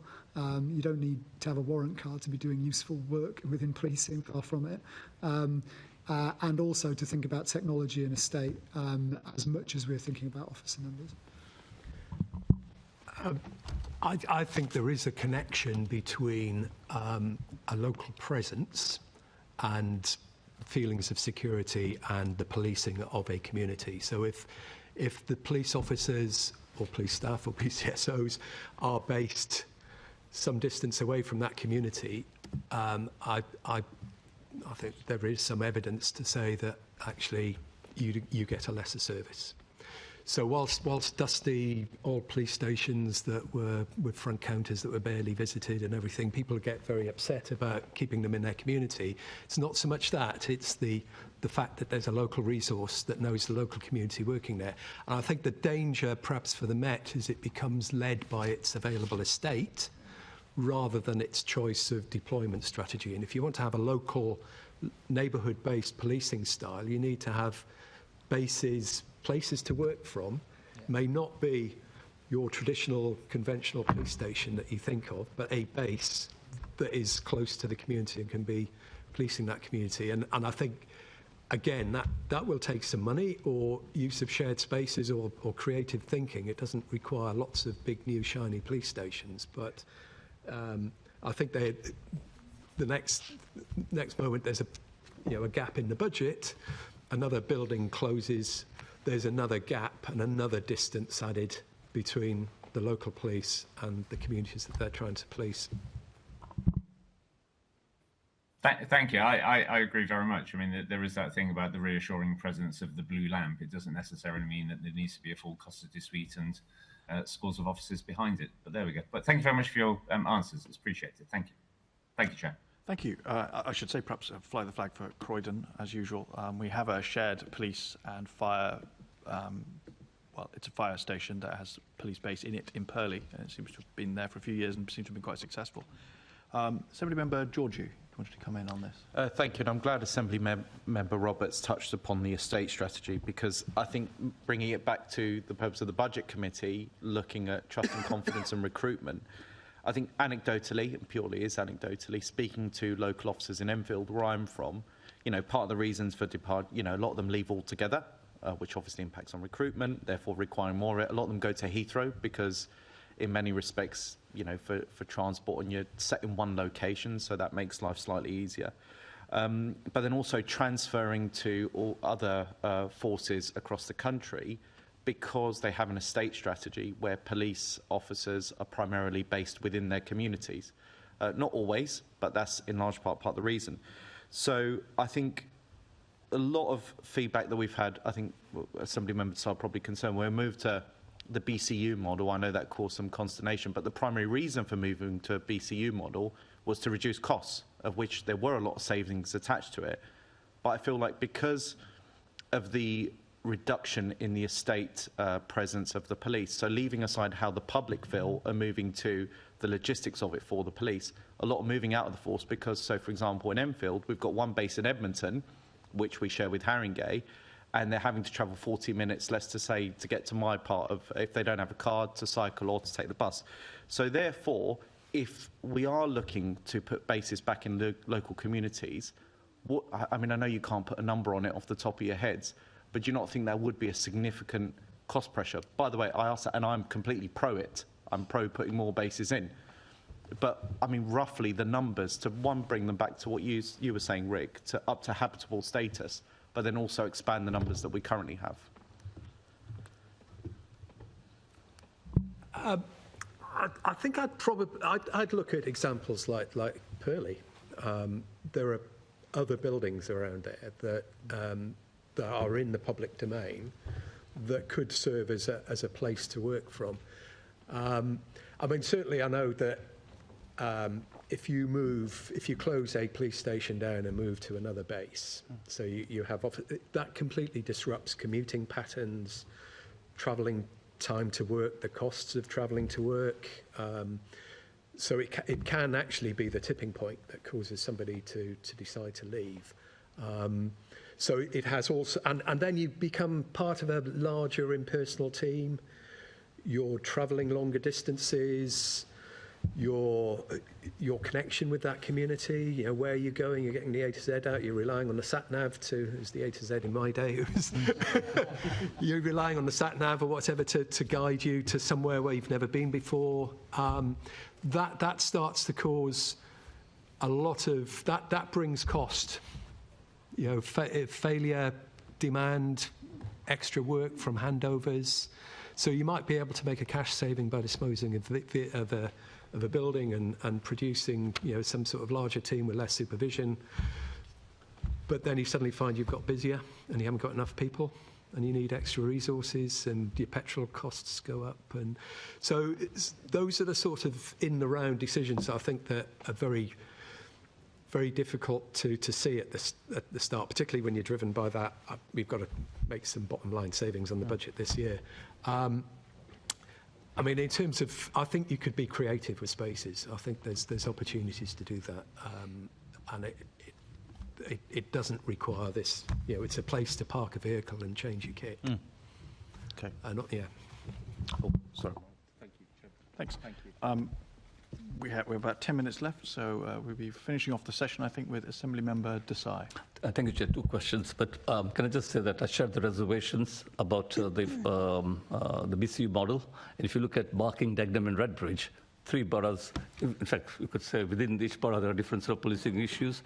The BCU head officers are in Romford, right at the other edge of the constituency. But other end of the BCU area. But my question is really, firstly, two questions. One to you, Rick, and then to you, Ian.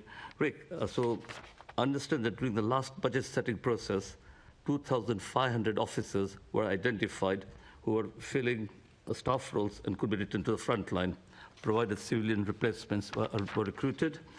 So what is the best approach for the Met to get police officers that are in back office roles onto the front line? What are the constraints? Are they, what financial and non-financial to make this happen? Yeah, well, I mean, one thing, good question. One thing is clearly the officer number target. I mean, so the government is asking them to have a certain number of officers, and that is tying their hands in terms of you need to have flexibility in terms of designing your workforce to deal with the issues that you've got and to work within the budget that you've got. And currently that they don't have that because they're being told you need to have this number of officers. So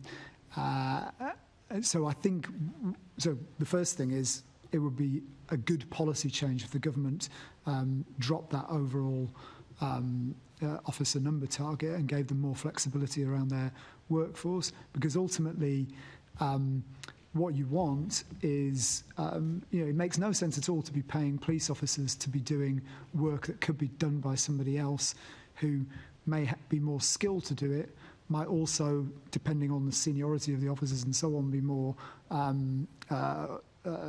not just the seniority, but the longevity of the officer in post. Might be cheaper to employ other people to do some of those things, so there might be a financial saving. So the biggest thing for me is to give the Met more flexibility around the way it is configuring its workforce, because it makes no sense.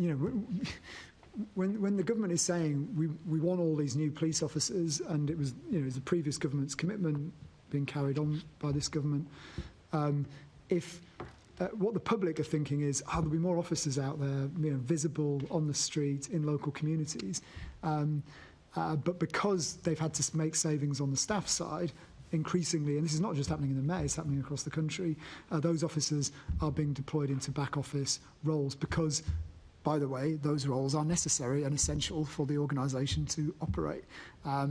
So I think, so the biggest thing that could happen is giving the Met is to have another look again at the Uplift programme and the requirements that it's placed on the Met and indeed other forces as well, so that they have greater flexibility. I mean, sometimes there'll be reasons why officers go into back office roles, like they might have a physical injury, which means that they can't be deployed in a front line role, for example, or there may be there may be something else going on, which means that they've decided to sort of shift them into a non-public facing role. So there's stuff like that happening. But the biggest thing is to give them more flexibility over their recruitment. Yeah. So there will always be, as Rick says, a percentage of the workforce, the police officer workforce, that cannot perform full duties for various reasons. As a supervisor, as a manager, where you're a sergeant, inspector, superintendent, you'd be looking for ways to use that resource to best effect, because I can't send them out on the streets, but I can get them doing useful work where their police powers are suitable, and I can get some value out of them. There are functions, there are big departments like call handling. I think that's one of the big consumers of police officers and police officer time at the moment, why train a police officer with all that training and all that selection that they have to go through to go out in the streets and police them, when you end up putting them in answering phone calls. Their experience and knowledge can have some value, but actually that work can be done very effectively by police staff. You don't need to have that expensive resource. So it's that flexibility of moving people around that I think is absolutely key. What you're finding across, and the same thing is happening across the country, is whether or not they're putting police officers into police staff roles. That is happening. So they are putting police officers into control rooms, putting police officers into custody suites to do jobs that previously would be done by civilian staff. But they've had the money to recruit police officers, they haven't had the money to recruit police staff. So you end up with police officers going into roles that could be done by civilian staff. The other thing that's happening across the country is that the work is being redistributed. So when there were police staff in roles like investigation, follow-up contact, victim support, those sorts of things, that work is no longer done by police staff. So that work has come back to police officers. So you'll find that response officers are having to investigate crimes and having to do follow-up work, which previously would have been done with somebody else. So it's the other thing you have to look at is the time. It's not just about numbers and headcount. It's also about the time and how the officers are spending their time. And I think that comes up with the Peel inspection as well, where you've got response officers based at Romford potentially carrying an investigation in Dagenham and Redbridge, and how are they supposed to progress that investigation when they're based some distance away and got other things to do? So you end up with less capacity. It's a great desire. We want extra police officers. Here's the money for it, but actually the net effect is not what you want it to be because of all the other stuff that's happening. Thank you. So Ian, my last question, although I may have another question after that, depending on time, Chair.